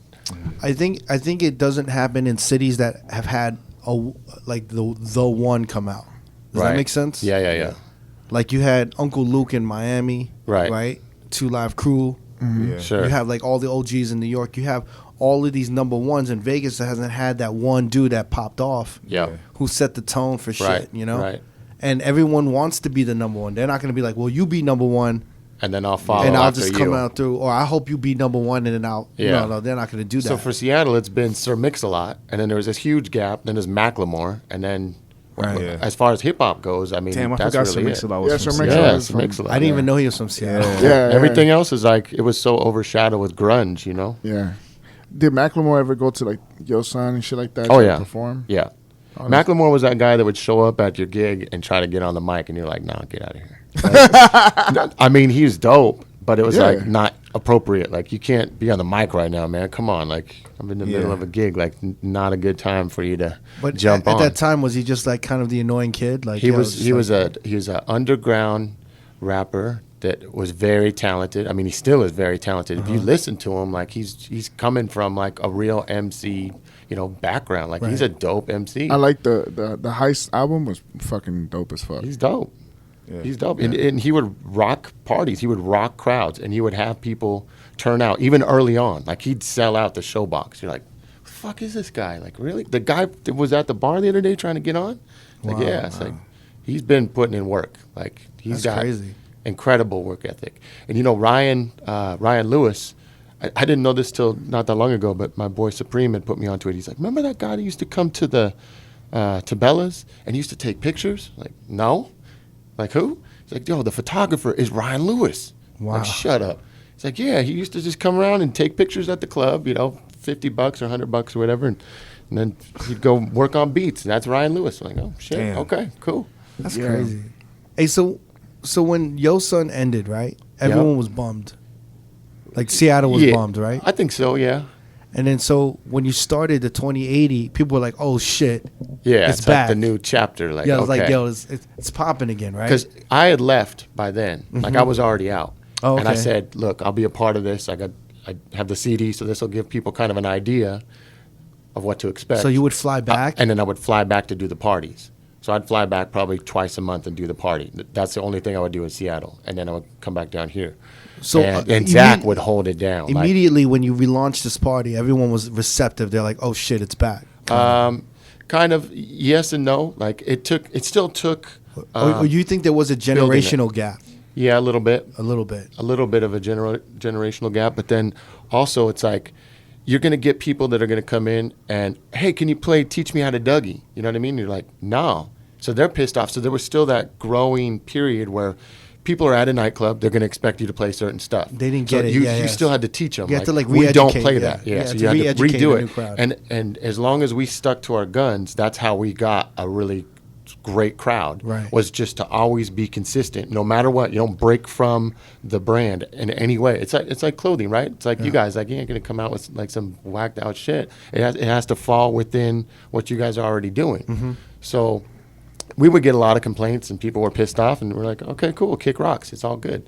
But we did cool stuff. Like I went out and bought a bunch of Ataris on eBay, and we had them hooked up to like old tube TVs, and they were sitting in all the booths, and I had hung a sheet in the middle of the club and was like projecting 80s movies on it and stuff, like just kind of grimy. We put a keg in the middle of the dance floor because I heard that was going on in some parties. We're like, let's just make it like lo-fi, like kind of like underground, just ratchet, but 80s.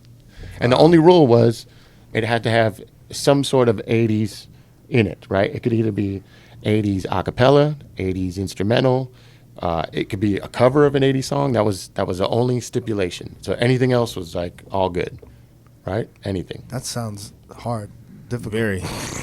How long was the party? 4 hours? Yeah. Wow. Yeah, 10 to 2.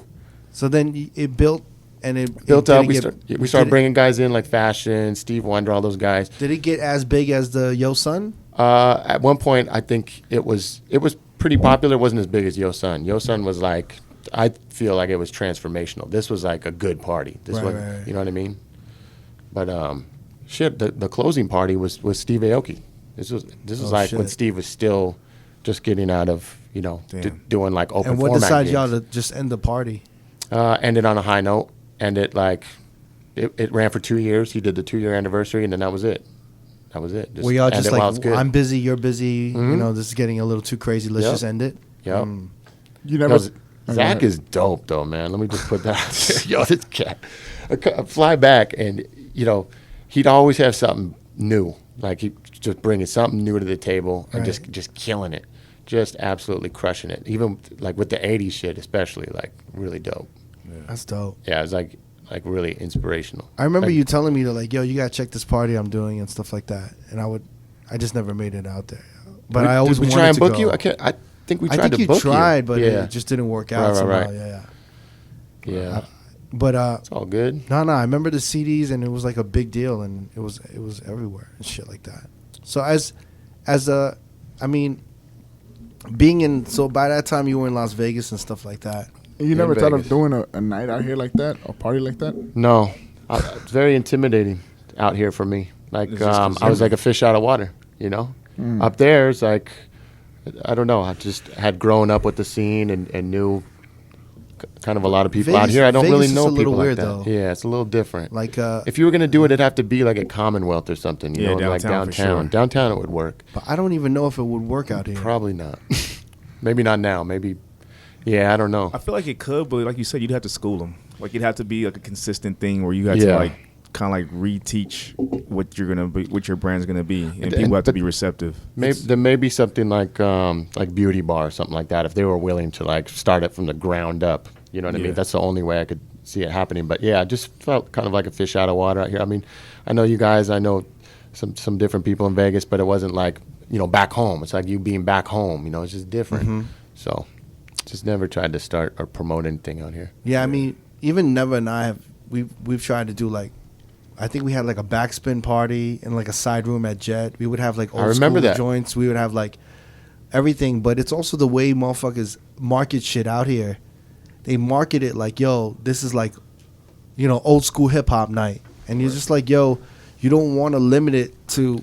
Yo, the backspin party was sick. It was. Didn't you do that at Lavo though, right? And you had booked some crazy I think they called it something else, right? Oh, on the Wednesday. Yeah. On the Wednesday. Yeah. Did they call it backspin? But they gave you a budget because I remember you had. They call it Old School Wednesdays. I was like, that's the worst name you could have ever picked. Yeah. I just told them, I remember when we were at meetings and I would talk to them about the Old School Wednesdays at Lavo. I'm like, yo, don't limit it to Old School Wednesdays. Just make it good music Wednesdays with like good music artists. Not good music, the record label, but just good artists. And don't limit it because there's some new music that I want to play. I don't want to just play all old fucking shit. Yeah. You know, it's more like the do-over. The do-over is like a pretty good example. You want to, you got that built-in crowd. You just want that almost. freedom to just be like, yo, like I want to play like some of this new shit, Yeah. But that's what the marketing out here. They just don't get like that kind of shit. Yeah. And they don't want to risk all that money and all of those expenses on something that they don't really totally understand. Yeah, you know what I mean? It might not work. Yeah. So to them, it might not work. Yeah. That's why I think Vegas is just a hard city for that to pop off. Also, that formula, are people really going to be buying tables to that? You know how table-driven Vegas is? It's like, yeah, that's probably not bottle popping music. No, absolutely not. Because the people who are going to buy the tables and are going to buy the bottles, you kind of don't want them there. Right, exactly. You don't want those motherfuckers at that party. That's true. As soon as you get those motherfuckers in there, it's not really cool. Yeah. It becomes something else. And then they're going to make a request, and can you please bend the rules just this one time? And you just lost the brand. Yeah, you can't tell those guys to go fuck yourself. No. Yeah, because they just spent thousands of dollars. $10,000, play this right now. Walk it like I talk it. Okay, well, that doesn't even fit anything we're doing, but... Vegas is one of the first cities that, because even in New York, if someone requested something and I was like, nah, I'm not going to play it, the manager in New York would be like, yo, that's his right. He has every right to not play it or want, and we pay him, we trust him, you know what I mean? Yeah. When I came to Vegas, it was like totally different shit. Like DJs did not have any rights on some shit, unless I guess you were like a big fucking DJ. But even still, yeah. I mean, it's just that type of city where the bottom line is like, it is what it is. Yeah, it is what it is. But like being out here and living out here, how's it been for you? Like, I love it out here. I love first of all being able to get direct flights in and out of here, which is huge. Like the convenience factor, trying to travel from Seattle was very difficult. And there's always a connection. So that alone right there is a good reason to live here. The weather is amazing to me. You still travel a lot, huh? A lot, yeah. Yeah, every week. How was it with Deckstar?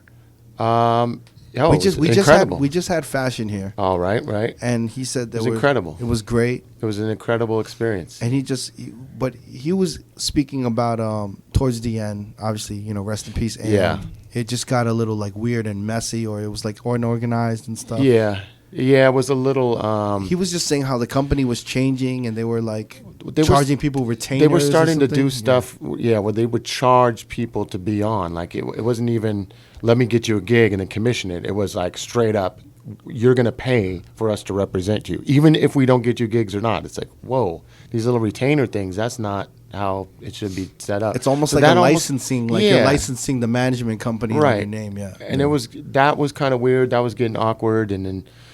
I mean, to be honest, it wasn't the same after AM passed. It wasn't. Did they tell you guys that we want to be on retainer, kind of like that? No, they never told me to be on a retainer ever. And the first thing we would have said is absolutely not. There's no way. Yeah. It was like absolutely the new guys, the new DJs that wanted to get on. Right. Yeah, and to this day, I don't know who was on a retainer. I had just heard about the idea. Yeah. And Josh had told me about it, and I said, you know, we can't do that. Like at that point, it's like. Absolutely not. No way. So when AM passed, did you basically leave Deckstar, or you try to make it work? No, tried to make it work. Tried to stick around, and I'll never forget. Probably take his name out. Had told me. Did you ever meet him? I don't know. He was my agent. He did Spider for a while too, and he had told me, "Look, man. I mean, it might be time to just look for another gig. Like look for something else. Maybe this is that time." It's like, what are you talking about? Yeah. Like. So, we're still working out here. We're still moving around. We're still DJing. He's like, yeah, I don't know. I just can't get you gigs, man. But he had his hands in other things, and I didn't realize it at the time, but I kind of took it personal. I'm like, what the fuck are you talking about, bro? Right. Like, I'll tell you when I'm done, right? Or actually, I shouldn't even say that. The people will tell me when I've stopped getting booked and people stop paying me to come out and DJ, that's when I'm done. So he wanted out is basically. I think he wanted out, and he wanted to take it. People down with him. He wanted me to be like, you know what, you're right, man. Time to look for a 9-to-5, but it's been a good run. Thanks, bro. No. I was like, Josh, we need to think about getting out But here. Josh D has been kind of your manager throughout the whole thing. Josh D managed me even through Deckstar. He was still my manager. And then the only time that when Josh did leave is to go. So you were paying both commissions? Yes. Whoa. Yes. But I'm if you really know me, I'm just a loyal person like that. I really am.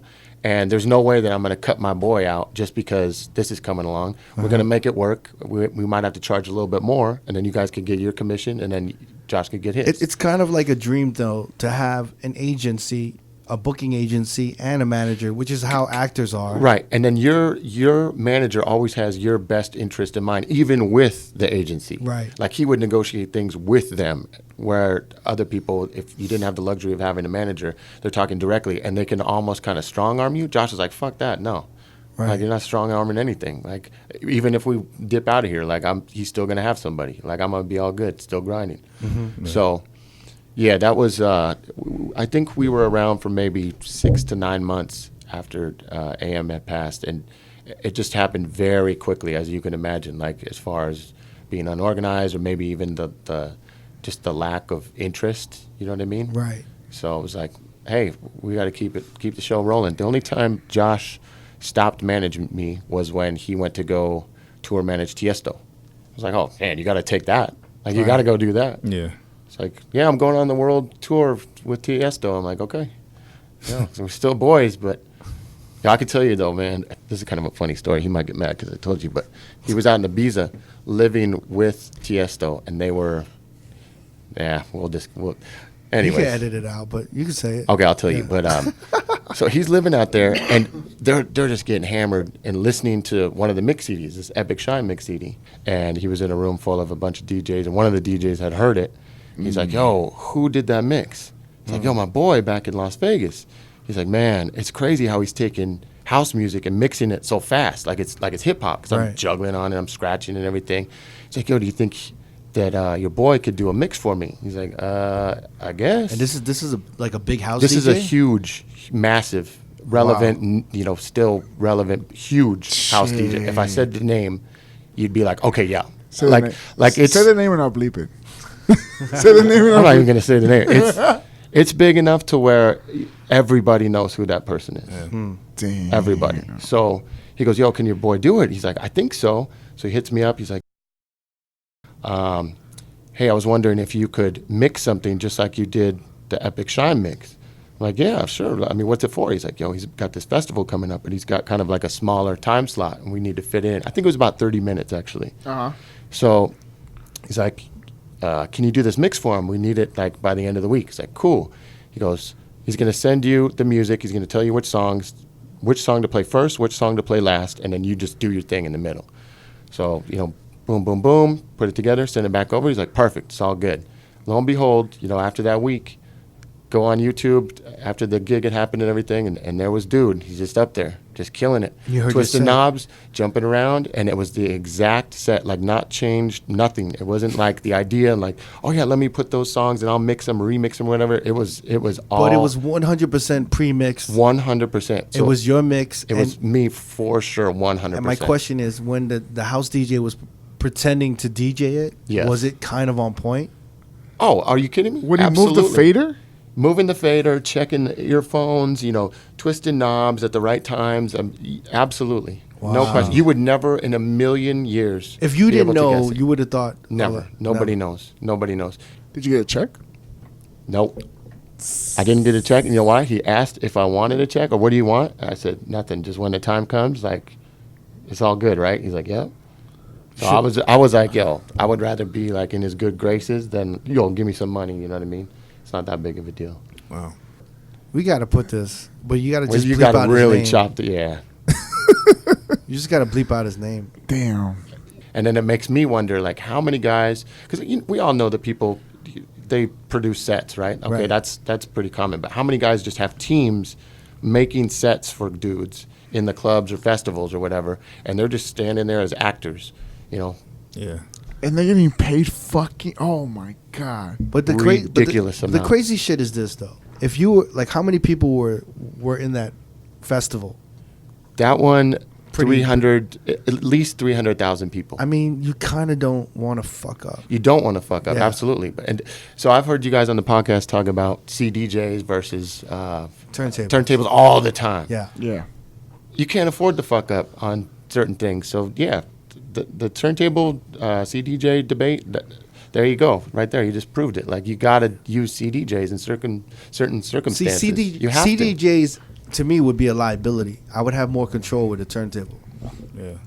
But there's just the feedback thing. Yeah, the feedback, the needle jumping, they whatever could, the fuck. they could control the feedback. I though. played somewhere recently. It was in awesome solid. venue. That place is dope, super dope. Yeah. They go, "Do you want turntables or do you want CDJs?" I go, "Well, I mean, fuck it." Because I know I'd seen pictures. This is the first time I played there. I'd seen Right. pictures and video. I'm like, oh, they can actually see you. So that's a big thing too. Like, I want them to see me doing something. If to me, if they can't even see what you're doing, anyways, if they can't tell if it's CDJs or turntables, then it doesn't matter. But that place, they can actually see what you're doing, right? I'm like, okay, turntables, let me do it. It's like, okay, let's get up there, do the sound check, everything's fine. Start doing the gig. I'm about 2 songs in. Like, first song's fine. Second song, like jumping off the fucking platter. I'm like, what the hell is going on? We did a sound check. Everything was fine. The opening DJ goes, oh, I was having nothing but problems. It was just nothing but issues the whole time. Why didn't you text the sound guy? Tell somebody, like, what's going on? Well, I just figured, you would be able to, like, dial it in or whatever. I'm like, no, Sounds there's no like me. dialing it in. And when the drop hits, it's fucking the whole thing up. Right. So the guy goes, he comes up. I'm like, sound man, the whole thing. Come up. He gets up there. He's like, what's going on? every time that some bass comes in, there's an issue. Oh yeah, that's why I was wondering why you wanted turntables. Like, get the fuck out of here. You knew about this? He's like, yeah. That's why I always wonder why guys ask for turntables. I go, that would have been cool to tell me that there's been issues. So he keeps them up there, and he puts like a couple balls, like the deflated racket balls. Puts those under, and then that did work. But it's like, man, come on. Like, if I would have known, it would have been CDJs, no problem. I have no issue playing on CDJs at all. Well, I mean, none. A couple of things come into play there. Okay. Number one, the sound guy should have known better. Sure, absolutely. Right? Second, the opener. Look, listen. I put it on the This is a public service announcement to all openers. All openers.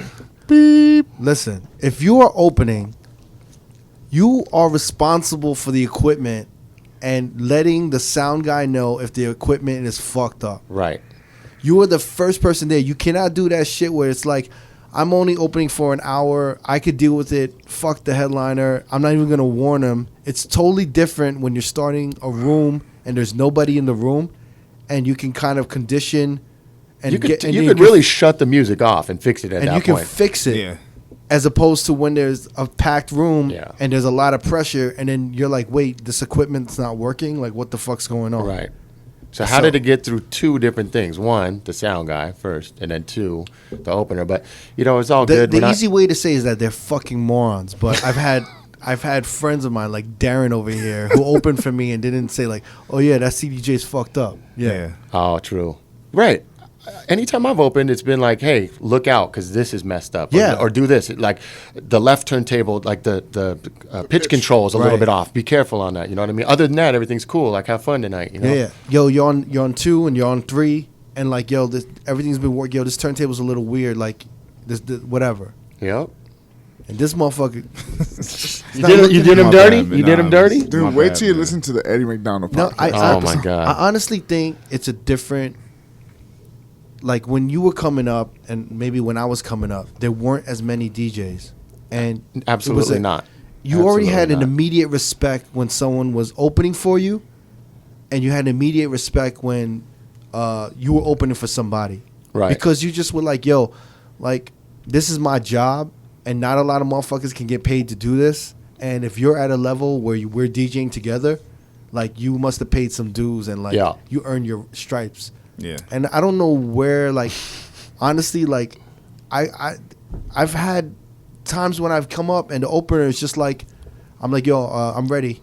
And he'll just unplug his headphones and I'm like, all right, so you want me to unplug all your shit? Yeah. Like, what do you want me to do? Like, can we do this together? Yeah. Yeah. Do you know what I mean? It definitely goes deeper than what you're playing. That's one thing. That's a whole nother issue. But as far as the technical part of it, you are the first one on there. If something's fucked up, fix it or tell somebody. It's easy. It's easy. Or tell like, somebody. if you are opening, you're also responsible for, like, the transition. Right. Like, knowing exactly, like, yo, there's a USB here. There's no USB. There's a CDJ. There's, like, 12 songs in there and different BPMs. Like, you know what I love? When you're switching up and somebody just holds the plug for you. Like, it seems so simple. Oh, my God. I love that. They're like, here's the plug. It's like, that's respect. When somebody just, like, throws it down, like, I'm out of here, whatever, it's like, dude, sloppy. Where's the fucking plug? Where is it? 100%. Where is it? There's 6 plugs up here. What the fuck? The best shit I've ever, like, and I do this for motherfuckers, like, literally, I'll take my laptop off of the stand way in advance, and put their fucking laptop on top, and I'll hold the shit, and I'll plug this shit for them. Yeah. Because in the end, that's the type of kind of courtesy I would want. Yeah. You know what I'm saying? Like, and when you see a motherfucker do that, I'm like, yo, this dude's cool. Oh, when you see the motherfucker that doesn't do that, you're like, either he's new, or he don't give a fuck, or he's either that or he's an asshole, right? Yeah. Oh, you know what? For some reason, this just made me think of something. When you're thrown into the situation of DJing for an artist, right? Yeah. Because I seen you had DJed for an artist recently. I'm not going to say where or whatever, right? But when something like that comes up and they're like, well, I don't have a DJ. Can you DJ for me? And then they start getting real specific and real, like, crazy with the set list. Mm-hmm. And you're just back there trying to wing it and help them and help them look good. When really, if you're an artist at that level, you should probably have a fucking DJ. Agreed. I think you should. Otherwise, like, let's run over it or something. I know you're not taking it seriously, but as DJs, I take it seriously because I've done it a few different times. Like, okay, here's the songs you're gonna play tonight, and then in the middle of the thing, like, actually, let's start off with this one. Like, dude, I'm already like got this one ready for you. Like, what do you mean? Right. Like, okay, not that we can't do it because it's Serato, we can do it fairly easy, but still, it's like, do you want your show to be on point, or do you want it to be kind of scatterbrained and all over the fucking place? Can I tell you something really kind of interesting? Is that we were talking about Lavo with the Old School Wednesdays, right? Yes. When I was doing Lavo Old School Wednesdays, every dude from Das FX to Big Daddy Kane to Tribe to whoever, Souls of Mischief, they had an MP3 or CD that had 10 to 15 minutes of pre-recorded. Their songs were in order, and everything was timed to, like, literally, if there was dead air of them talking shit, that was timed. And it was rehearsed. It was rehearsed, and they would know when the next song was about to come in. Right. That's dope. And it was like, and every show was tight. Right. And they, like, everything they said and they did, like, even if they would, like, tell me to, like, stop it or hold the MP3, they would be like, yo, DJ, do me a favor, hold that back 1 second. But the show still goes on. It still got the show set. It still has their set, and it was still like they rehearsed it. They thought about it. Like, no, this works better. They were in like a rehearsal room, probably fucking around with it. When Das FX is like, when I say this, you say this, and then we do this together. Yeah. And it's like, I remember it was like Tribe. It was Jerobi and Fife, and a certain song they would do a certain dance. Yeah. And it was just like it just enhanced the show. Right. Not that I'm saying that these new artists have to dance and nothing. No, but when did it turn into, hey, just throw something on? You know what I mean? Like, here's my 3 songs. Like, you go ahead and do whatever you want. Like, how could you even trust me? You don't even know me, dude. Well, I might fuck your whole show up. Well, when did it get to the point where motherfuckers were just rapping over their original song and not having not having a TV track? Yeah, and like I just had Pusha T, right? And he's one of the only artists that I've DJ'd for in the last, I don't know, 5 years, 3 years. That wasn't just rapping over their fucking... he had the instrumentals. He had the TV tracks. Oh, okay, dope. Yeah. So I was like impressed with that shit. Wow. And another dude who actually impressed me was Fetty Wap. Yeah. He actually, he had his own DJ, and he didn't have a TV track. He was rapping over... Really? The whole thing? Even the singing, the hooks and everything? His singing sounds better than the fucking record. Damn. Dope. If not exact, like the same. You okay over there, Jamie? Yeah. I think fucking moving the mic like a motherfucker. What are you doing? Maybe those dudes don't trust their rapping or their singing enough to be confident doing it in the crowd. Maybe it's lazy. That rapping over their own track is like it helps them feel confident. Yeah, but I think a lot of these dudes... It's safe. I think a lot of these dudes haven't even put in the work. Exactly. Like, they just started rapping 2 years ago. So their confidence level is low. They don't feel comfortable. Not only that, it's like, yo, they don't have a manager who's going to like, yo, let's practice this out. Like, let's take the time. No, do it again. The guy's like, man, fuck this. Why we got to keep doing this shit again? Right. Like, we just rock it whenever we get there. And it's like, you're never going to get a tight show if you're not going to practice and like hone that shit in. You know what I mean? Yeah. You have a lot of shitty live performances now in clubs. Yeah. A lot. It just makes me wonder if some of these artists are like, you know what? It doesn't matter because so-and-so doesn't care about it. He does it like this. Like, who cares? Nobody cares, right? They're not going to care, but people do care, and people do know, and they do recognize it. Yeah. I have fun, though, like, DJing for artists. Like, I think it's super easy. Yeah. Even when they change the set list, it's like a little bit like, wait, what's going on? Yeah. But I just think from a crowd perspective, it looks a little unorganized. Like, you know what I mean? He's back here and he's saying this or do this or whatever. It's like he should be engaged in the crowd. In that time that he took to talk to you and do whatever, like it should be already game tight. Like, done, wrap. It's already done. Like, I'm talking to you guys, not back here. Like, wait, what is he doing? What happened? Is there a problem? It's true. So, let me ask you something. How come the podcast is always like 2 hours, 3 hours long? You're at 2 hours right now. Is it 2 hours? Yeah. Oh, so shit, time flies. You can just barely get these fucking stories in. Okay. That's why it's 2 hours. That's why. Why is that bad? No, it's just I remember when Zach said I listen to everything on 1.5 or 2 times, right? Crazy. So I started doing it. I'm like, yo, that's actually a good idea, just to power through them or whatever to get more in. Yeah, you had 210. I don't have time to be talking for listening for 3 hours. You had 210, but like if we chop shit up, like we are, it's gonna be like 2. We're at 2 right now. Beautiful. So wait, did you have an experience with an artist where it was just like a nightmare? I wouldn't say a nightmare, but it was definitely like, okay, so for example, DMX, right? I think, he's like from that era, like he knows, like have it together, like you said. He's also like batshit crazy, isn't he? Yeah, I mean, he was cool. Like, it was a dope show. People loved it. Yeah. But he was one where it was like changing like on the fly, and then do this one, bring this back, now switch it. The manager's in my ear the whole time. It's like, and I was just thinking, why don't you just DJ for him? You know what I mean? Like, it'd be easy enough. Or just have a set like you said, just have a CD. He didn't put you on blast though, right? Or no, it was fine. There was it wasn't like bad like that. It was just. It was fun. Don't get me wrong. It was fun for sure. But it definitely took me by surprise. Like, whoa, like this is way more organized than I thought it would be. Yeah. Way more unorganized. Dude, did you ever see like that there was a Travis Scott performance and there was a DJ and he was like slamming the DJ like, yo, you're the worst fucking DJ. Nah. No way. And then he kicked the DJ out. He's like, yo, get off. Get out of here. Was it his DJ or just the house DJ? It was the club DJ. And he's like, yo, just get out of here. Just like get out. Yeah. And then Travis just started DJing for himself. Wow. Crazy. But it was like, I was just like, yo, can you imagine that? And I think it was more of an equipment malfunction. Oh, that sucks. Or something was wrong, but it was like, damn I couldn't imagine getting screamed. And then like the whole crowd being like, fuck the DJ, fuck the DJ. Jesus. Yeah, That's a not fucking good. nightmare.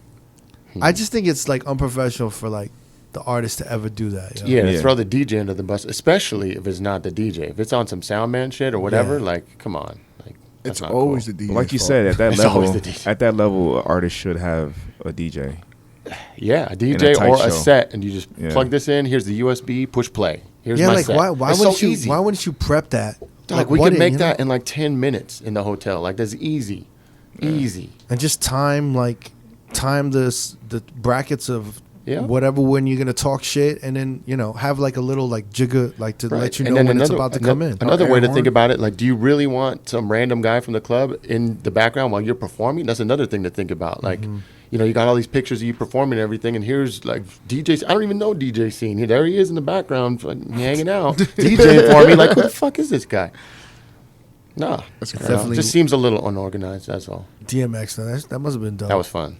Yeah. DMX, but see, like it was hectic. It was a lot, but it was fun. It was super fun. But it was also like that thing where you're like, yo, I got through that, and like probably a lot of other DJs wouldn't have been able to get through that. You know what I mean? Yeah.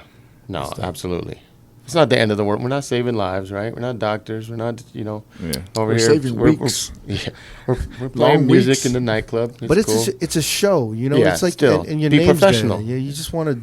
Yeah, but like you want to make the artist look good. I don't give a fuck if it's an artist that I don't care about. I want them to look good. Right. You know what I'm saying? Yeah. I think I had to DJ for Party Next Door. Oh yeah. Yeah. Cool. It was and he's just like super. He's a talented dude, but he was so shy and emo. Oh, okay. And it was like it was weird. Yeah. It was definitely weird. Like he didn't command the crowd at all.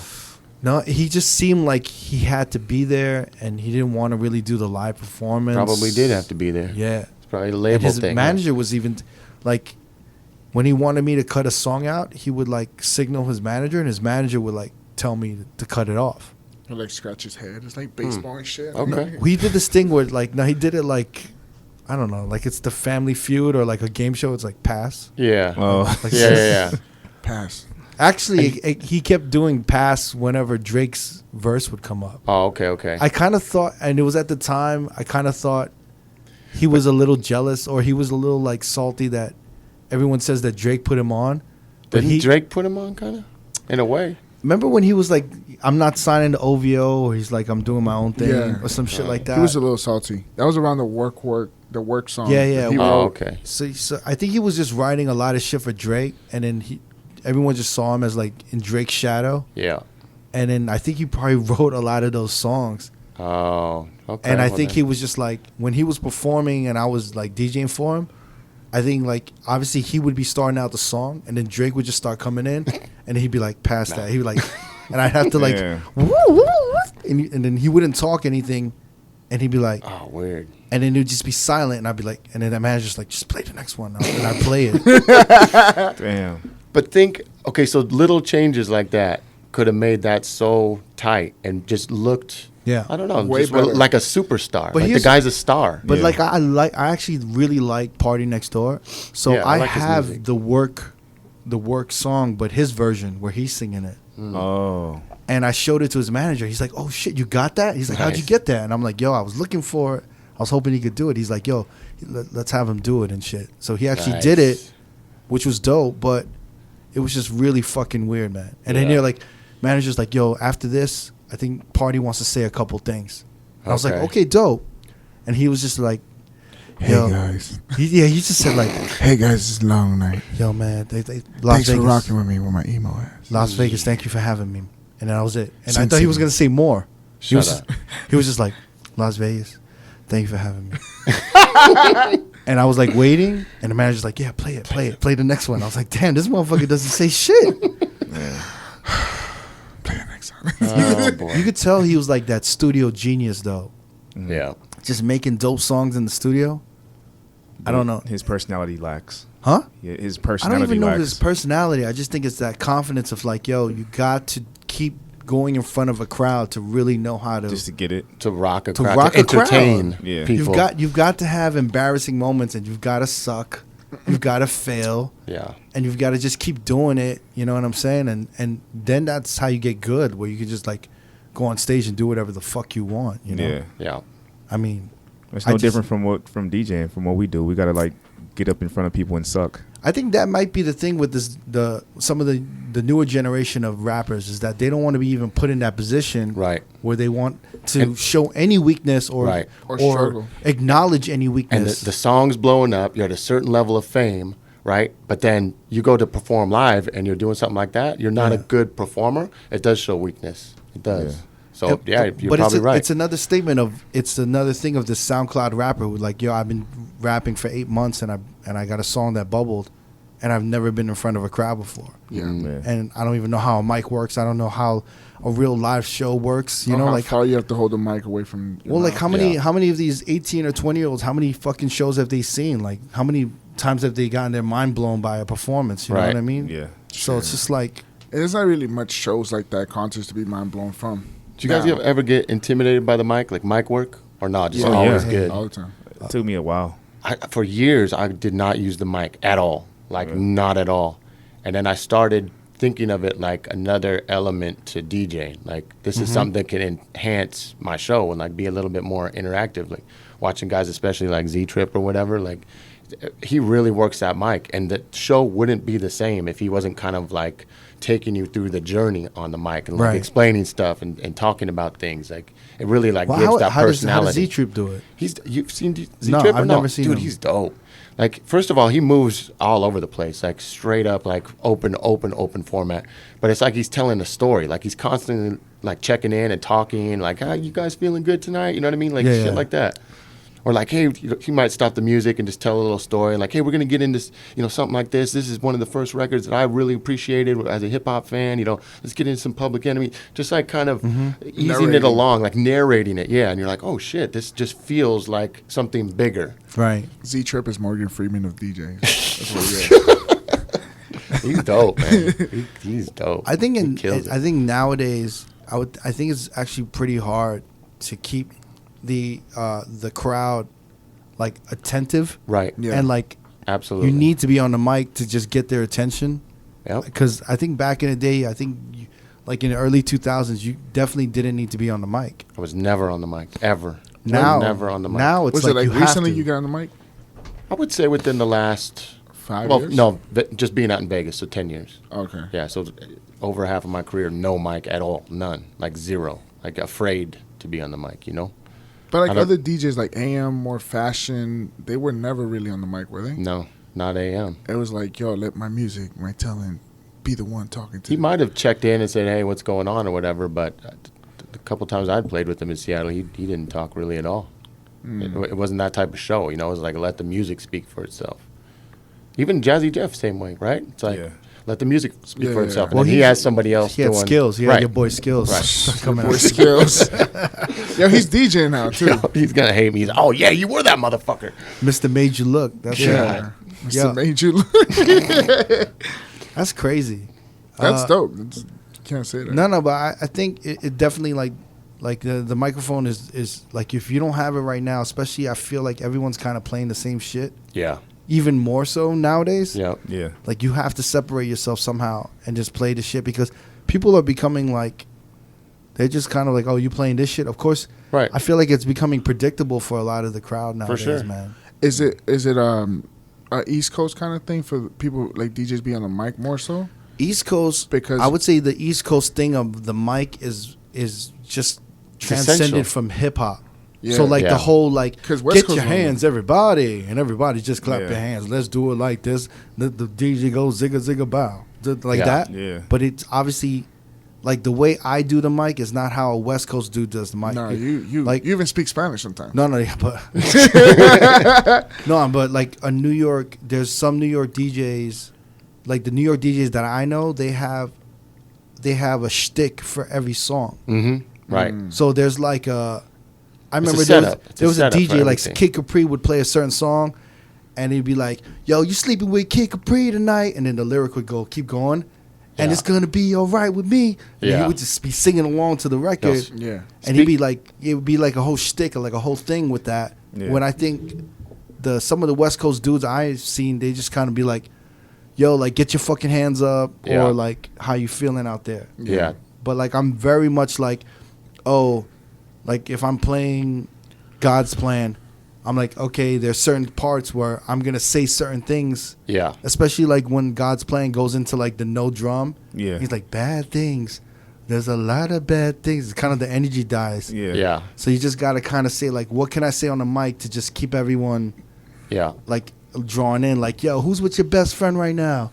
You with your day one right now? And everyone just starts screaming, and then they're like, this bitch is here. you'll be like, yo, who's celebrating? I see y'all over there celebrating the birthday, point at the birthday person like that. And then See, what's during fu- that time, it just what- kind of fills in. And it Gemini creates. What's season. fresh is that you're also interjecting your personality. Like they're kind of getting to know you in a way. Right. It's like, and if I know you said, I think it was on Fashion's episode where you talk about how the DJ used to be in the corner versus like out front. Yeah. You know what I'm saying? So now you're out front. People are expecting you to do stuff. They expect you to kind of be on the mic, and if you're not, it just looks like you're not really doing anything up there at all. It looks like they're watching you play a video game. Sure. Yeah, because you're looking at your computer the whole time. Yeah. Well, maybe not everybody, but I look at my computer. I look at my bad. computer. Yeah, That's pretty for bad. sure. I've been trying to keep it to the side. Like, get this shit over here. Cricket does a lot to his computer. Just look at it. I look like, I don't know, like, yeah. You're checking emails. You're He's like- fulfilling orders. He's like doing the fucking podcast cover while he's DJing. Hey, so I went to that 30th anniversary, the MTV joint in Brooklyn.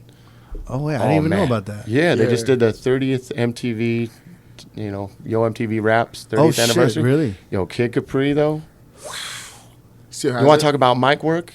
Nasty. That dude had that whole stadium going nuts, like You ape can't shit. beat Kid Capri. How many Just people the were there? energy of him just on the mic What and then was it? dropping the track. It was at At Barclays. Yeah, Barclays. Yeah. Oh. Yeah. Wait, I did see video, the IGs It was on this probably shit. him because he posted a bunch of shit. Yeah, I was just the whole time. I took my son, had a little man there and everything. We're shit. just the whole time. I was like, Yeah, I'm just gonna run His through. son had like the videos. headphones on. It was- Wait, it who was- performed at that? Like all the OG, Dude, like OG? DOS Effects, Black Sheep, Far Side, Rakim. You probably know all of it. I'm trying to Yeah. go down. Dude, there, You it know, was I love Rakim a lot. EPMD. Yeah, like EPMD. the list. I can't even. There was so many. EPMD came out. Dude, Dougie Fresh. Like the Wow. Oh, list yeah, was Dougie Fresh was dope. The insane. video, yeah. I love insane. Rakim a lot. I just hate him live though. Yeah. He's not the best live. for me, Really? man. He's kind of boring. Beat Nuts came out for a second. For real? Killed. I was like, what? They're not even on the bill. Like there's just Damn. like random people coming out. Like, Beat Nuts woo! are dope. It was one of my favorites. Yeah. To me, I got more pumped for that from like a lot of dudes. I was like, oh, Beat Nuts. They're not even on the bill. Like, what are they doing here? That's dope. Killed it.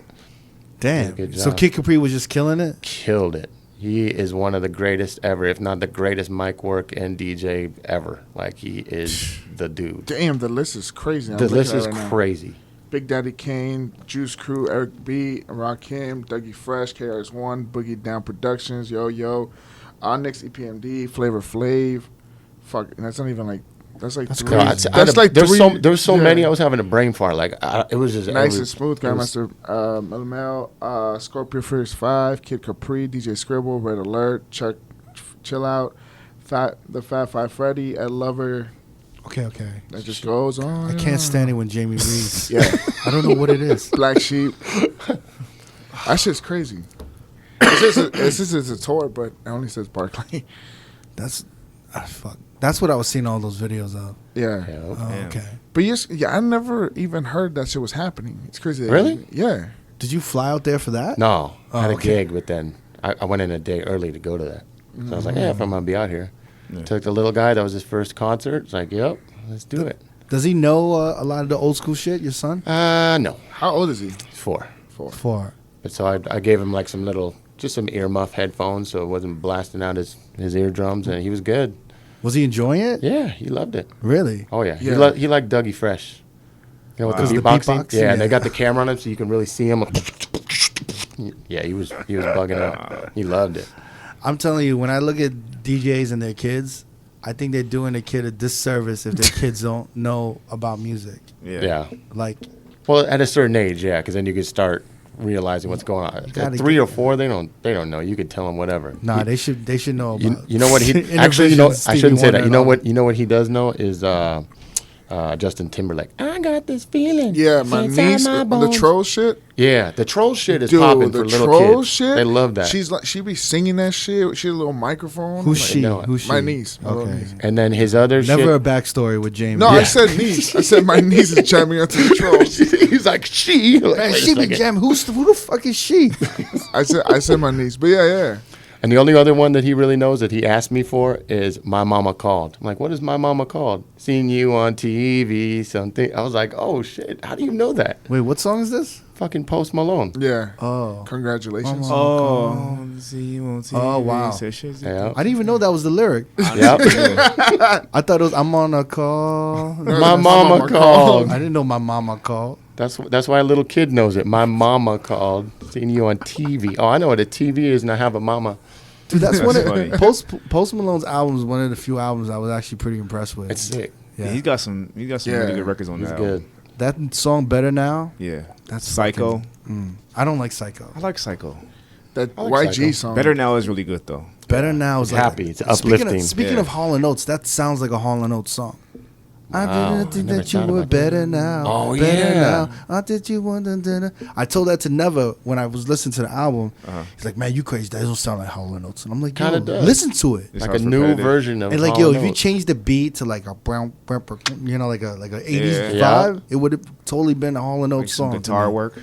I think that you were better now, better now. I don't know if he wrote that shit, but man, that album is Oh, you good. got his team of writers is really good. Even that Swali song. Hey, Oh, Guatemala. No. The somebody the, showed me the other day with Post Malone. They the Post sped Malone up- Sway Lee. Dude, have you seen all this Oh, shit oh. where they sped up Post Malone? It sounds just like Justin Timberlake. And that's supposed to be like the conspiracy is that Justin Timberlake sung all this shit and then they just pitched it down. It's on the internet, man. Jeez. The internet doesn't lie. The internet does not. No, but if you go on there, Is there's that the all these theory? things. The theory is that it's Justin Timberlake but pitched down, and you could Google it or look into it. But when you pitch it up, when you pitch Post Malone up, you're like, holy shit, that does sound like Justin Timberlake. It sounds just like him. Pitched Really? up like 2 octaves or like whatever. But 2 I've heard him semitones. live, and he could actually sing live. Yeah. Yeah. It's Hey, not you know Justin that. Timberlake. But that's kind of eerie. That Oh, did I say Justin Timberlake? yeah. What the fuck am I talking about? Justin Timberlake? No, it's Justin Justin Bieber? Bieber. My bad. Justin Oh, Bieber. Justin Bieber. I'm getting my Justins mixed up. Well, they are Justin homies, Bieber. so yeah, probably. It sounds like Justin Bieber. Yes. And I heard it, and I was like, "Yep, I agree. Yep, absolutely, 100%." That could be Justin Bieber, no Maybe problem. if Post Malone lost weight and was the same size as Justin Bieber, Yeah. it would sound the same. That motherfucker has so many tapes. But what if he played into the Face conspiracy? And he really did do it, and then Post, he's a singer, he's a good singer, but then he's just going out performing it. But then Justin really gets. And they the were on cash. tour together. Were they? Yeah. Yeah, he was. They he were was- party He was together. Bieber's I'm opener. saying, He was Bieber's opener. Yeah. pull it From, up. And Justin and Bieber's last world tour. There's plenty of videos. Scene. There's plenty of audio. Scene. I'm telling you. Stop. Shut up. Shut up. Am I Someone- perpetuating the bullshit? Someone unplug Scene's mic right now. Stop feeding into this shit. I gotta There's go no back now. fucking way Post Malone is fucking I don't know. that shit. That's Check it out crazy. yourself. Don't do that. That's mad irresponsible. It's irresponsible. If you were Kanye West, that would be mad irresponsible right now. You'd be ruining a bunch of shit. Speaking of the new music, are you feeling any of this? I'm absolutely feeling Pusher. Absolutely. Like Like that shit. instant classic in my mind. I've probably listened to that album all the way through. What about the probably Nas? 50 times. I love the Nas too. Yep. You do? You see, I'm not alone. I love it. I like the I Nas a think it's lot. dope. I don't think it's Pusha status. I think it's right under that. And I think there might be maybe one song that I'd take off of there out of 7. I know you'd which think. one. Yeah. So It was the one that was crowded. Yeah. I'm coming. actually, I like that one. Really? Yeah, even though his vocals sound lower than the sample, I just started getting into it. Like I had to hear it 2 or 3 times. I like felt it. like he was struggling on that. Oh, like lyrically or just the mix down? Even the way he was rhyming, like, Oh yeah. do da da blah blah blah blah blah. I was like, yo, man, why did Kanye make you rap over this shit? But when I first turned it on, right, I'm listening to that first track with Diddy, Oh, not for the radio. good. Oh, dude, I was getting goosebumps. Like, dude, it's back. Like, ooh, it's fire. That chorus was too Yeah. good. Ooh. I think they scared God us. damn So it. good, man. But yeah, the Pusha That Pusha shit is T, incredible. That too. is just unbelievable. I've probably listened to it, like I said, 50 times. It doesn't get old to me. You think at all? So At all. I said this before. I said that this is probably the worst. This is the worst summer for music. You think? It's not over yet, but it's starting to be one of the worst summers for music. What'd you think? Did you like the new Kanye? No, I'm saying club music. Club just music. in Oh, general. club music. music. Oh, club. Yeah, this Yeah, is not like- club music. Yeah. I mean, think it's- everything is just I so think- short-lived. Yeah. I mean, since Nice for What, right? Yeah. What have we been playing in the clubs? That just came out. Nice for What is that song? That's the one. That's like Yeah. Yeah, but there's right now. usually some other shit. I'm upset now. It's kind of bubbling up. I mean, I am upset. Nice for What, just from the top, it's just you don't need anything but that. Like, you don't need any remix of it. Like, Nope. it's perfect the way it is. Yeah, don't even And- touch that. Yeah. Yeah, but God's Plan is smashing that record in the clubs. Oh, I know what Yeah, I was going to it's- ask you. I just thought of something. Yeah. Speaking of remixes, you were on here talking shit about a remix of Nori Nothing. Like, yo, how did these guys go out and they play all these remixes or add these remixes into their mix? You Yeah. got to just leave it alone. Some of these songs, they just need to be left alone. Oh, that's the trap remix shit that we're talking about. Yeah, the trap remix shit. Did I say that? Yeah. Twerk remixes. It's been in a couple things. I think we It was a trap mentioned it. remix. Is like, why are you I think gonna? we talked about it with Scooter. Yeah, No, with no, no, Scooter, no. with Okay, Scooter, No, yeah. it wasn't No, with no. Scooter. Yeah. It was. I don't mind if someone makes a remix of Nori. That's fine with me. I understand that. I don't know why. Why are people making EDM remixes? Oh, okay. That was my issue.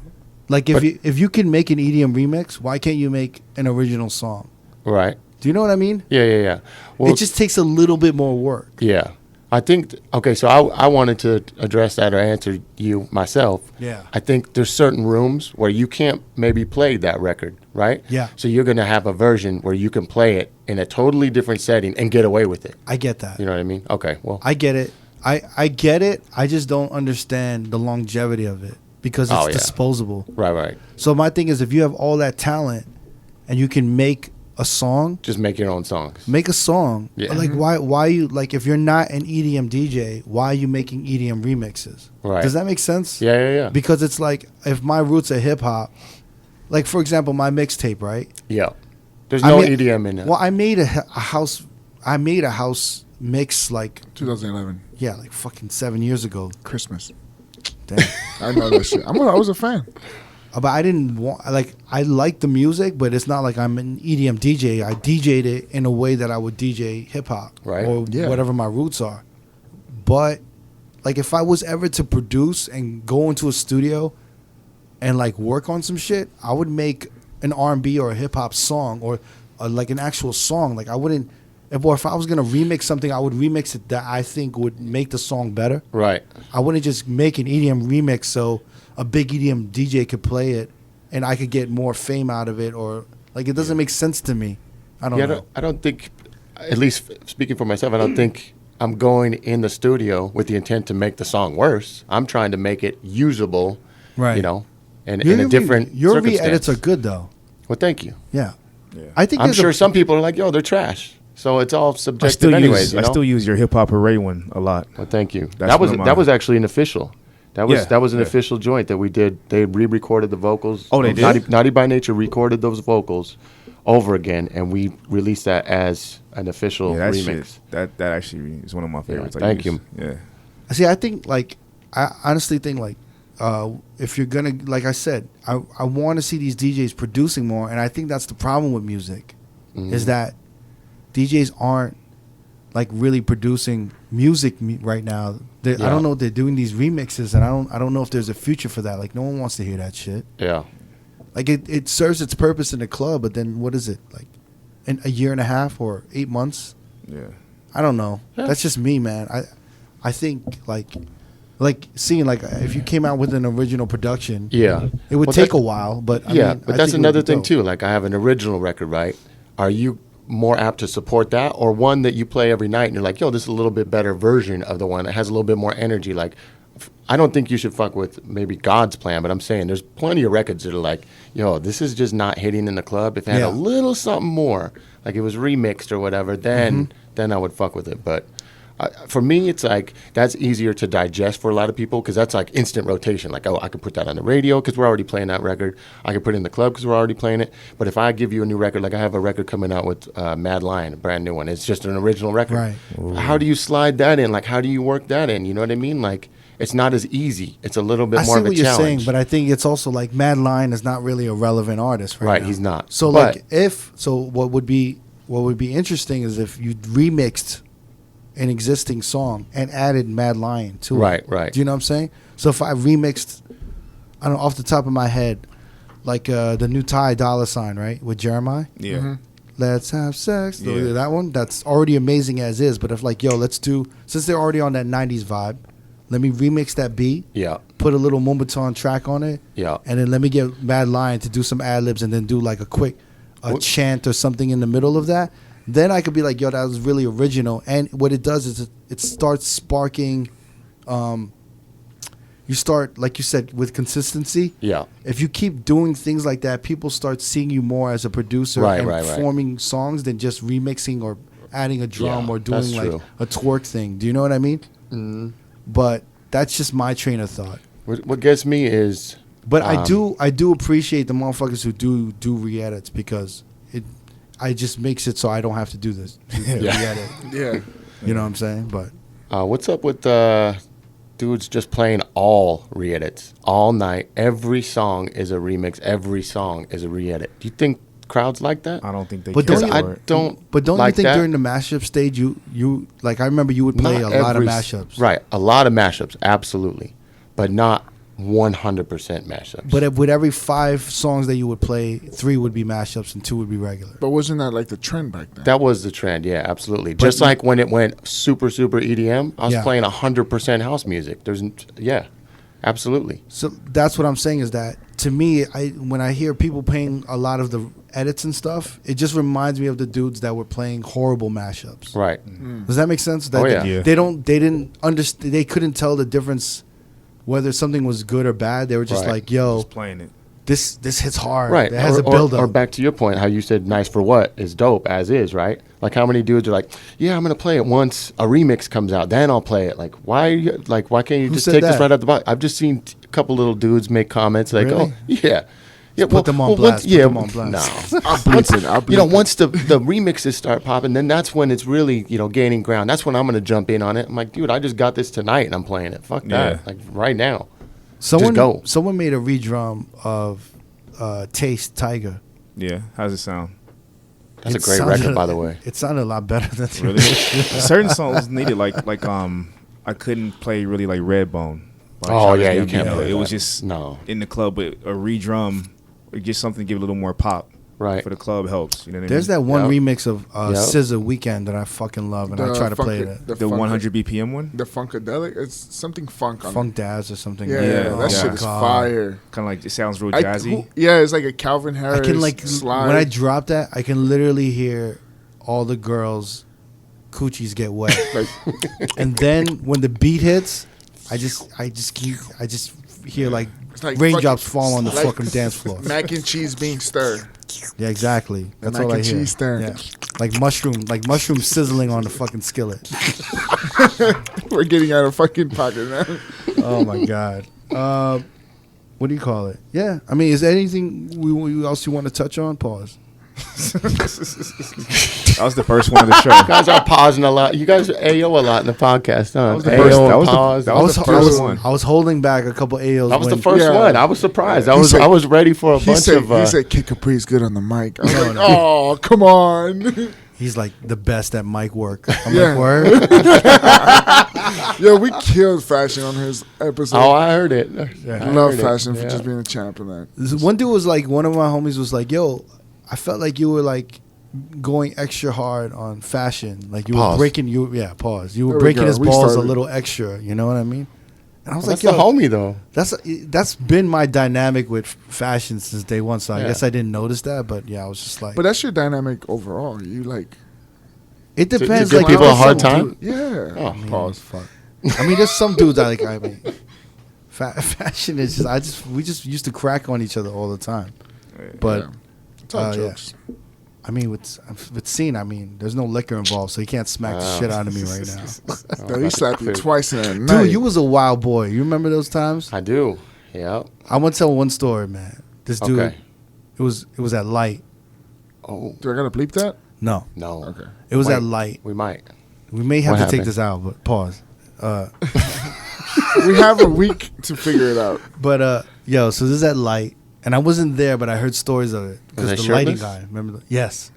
So what did he say? It was climbed. Oh, okay, yeah. This was like a crazy night. I think it was just the energy was crazy. But I heard the club was popping. It was crazy. It was crazy. Absolutely insane. So insane. In the DJ booth at Light, it's tiny. There's an amp tower, and it was probably like 7 feet tall. I'm 6 foot, so it was probably 8. It's like a good 8-foot tower. 8 feet tall at least. Yeah. So.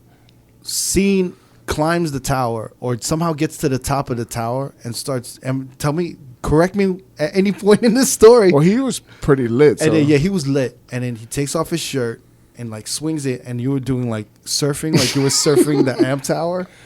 Confirmed. It did happen. And yes. You can correct me if I'm wrong. This is folklore that I heard. He was grabbing other people's drinks and like so people were like walking by. Yo. So people were like walking. He would grab their drinks and drink it, and then he was just like kind of like tapping people on the head while they walk by. Confirmed. Wow. Damn it, man. I chilled out a lot more since those. Yeah, but those were the fun times. Yeah, that was fun. So I'm like, yo, like the fact that they weren't happy with you punching Josh T in the face. It threw me for a loop, man. I was like, wait, this is what I'm getting fired for? Believe me, there's been a lot of other shit. Like that was the homie. Swinging your fucking shit like P.D. Pablo and shit. Yeah. Josh T did deserve that, though, for that Drew Barrymore shit. Oh, my God. I got you, man. I got you. Don't worry about it. Yo, we was wild back then, though. I remember Yes, sir. I remember Ruckus would come in and be like, yo, you guys are crazy. Because Ruckus wouldn't drink. Oh, really? Ruckus wouldn't drink like that. He would just look at us like, y'all motherfuckers are crazy. Y'all crazy. He doesn't drink at all, or just not like that? I don't think he drinks like that when he DJs. Yeah. So he would see us, and I'd be, he DJ. So he DJ from like 12:30 to like 2:30. And by the time it was 2:30, I had to get back on. I was like, yeah. And he's like, you ready? I'm like, yeah, man. Like, fuck it. Like, let's do it. And I just get back on. And it was just one of those. Yeah. It's crazy. Glad those days are over. Scene. Yo, huh? Thank you for having me. No, I was going to say thank you for coming through, man. I appreciate it, man. Thanks for that. I know we've been talking about this for a couple months. And he was supposed to be back in February. Yeah, this a while back. So, But I'm glad you're here, man. And thank you. Took us back, and I haven't heard you spin in a while, so I'm actually looking forward to it. I want to check you out soon. We're gonna link up for sure. Yeah. So, thank you, man. Thank you, brother. Thank you, brother. All right, thank you, man.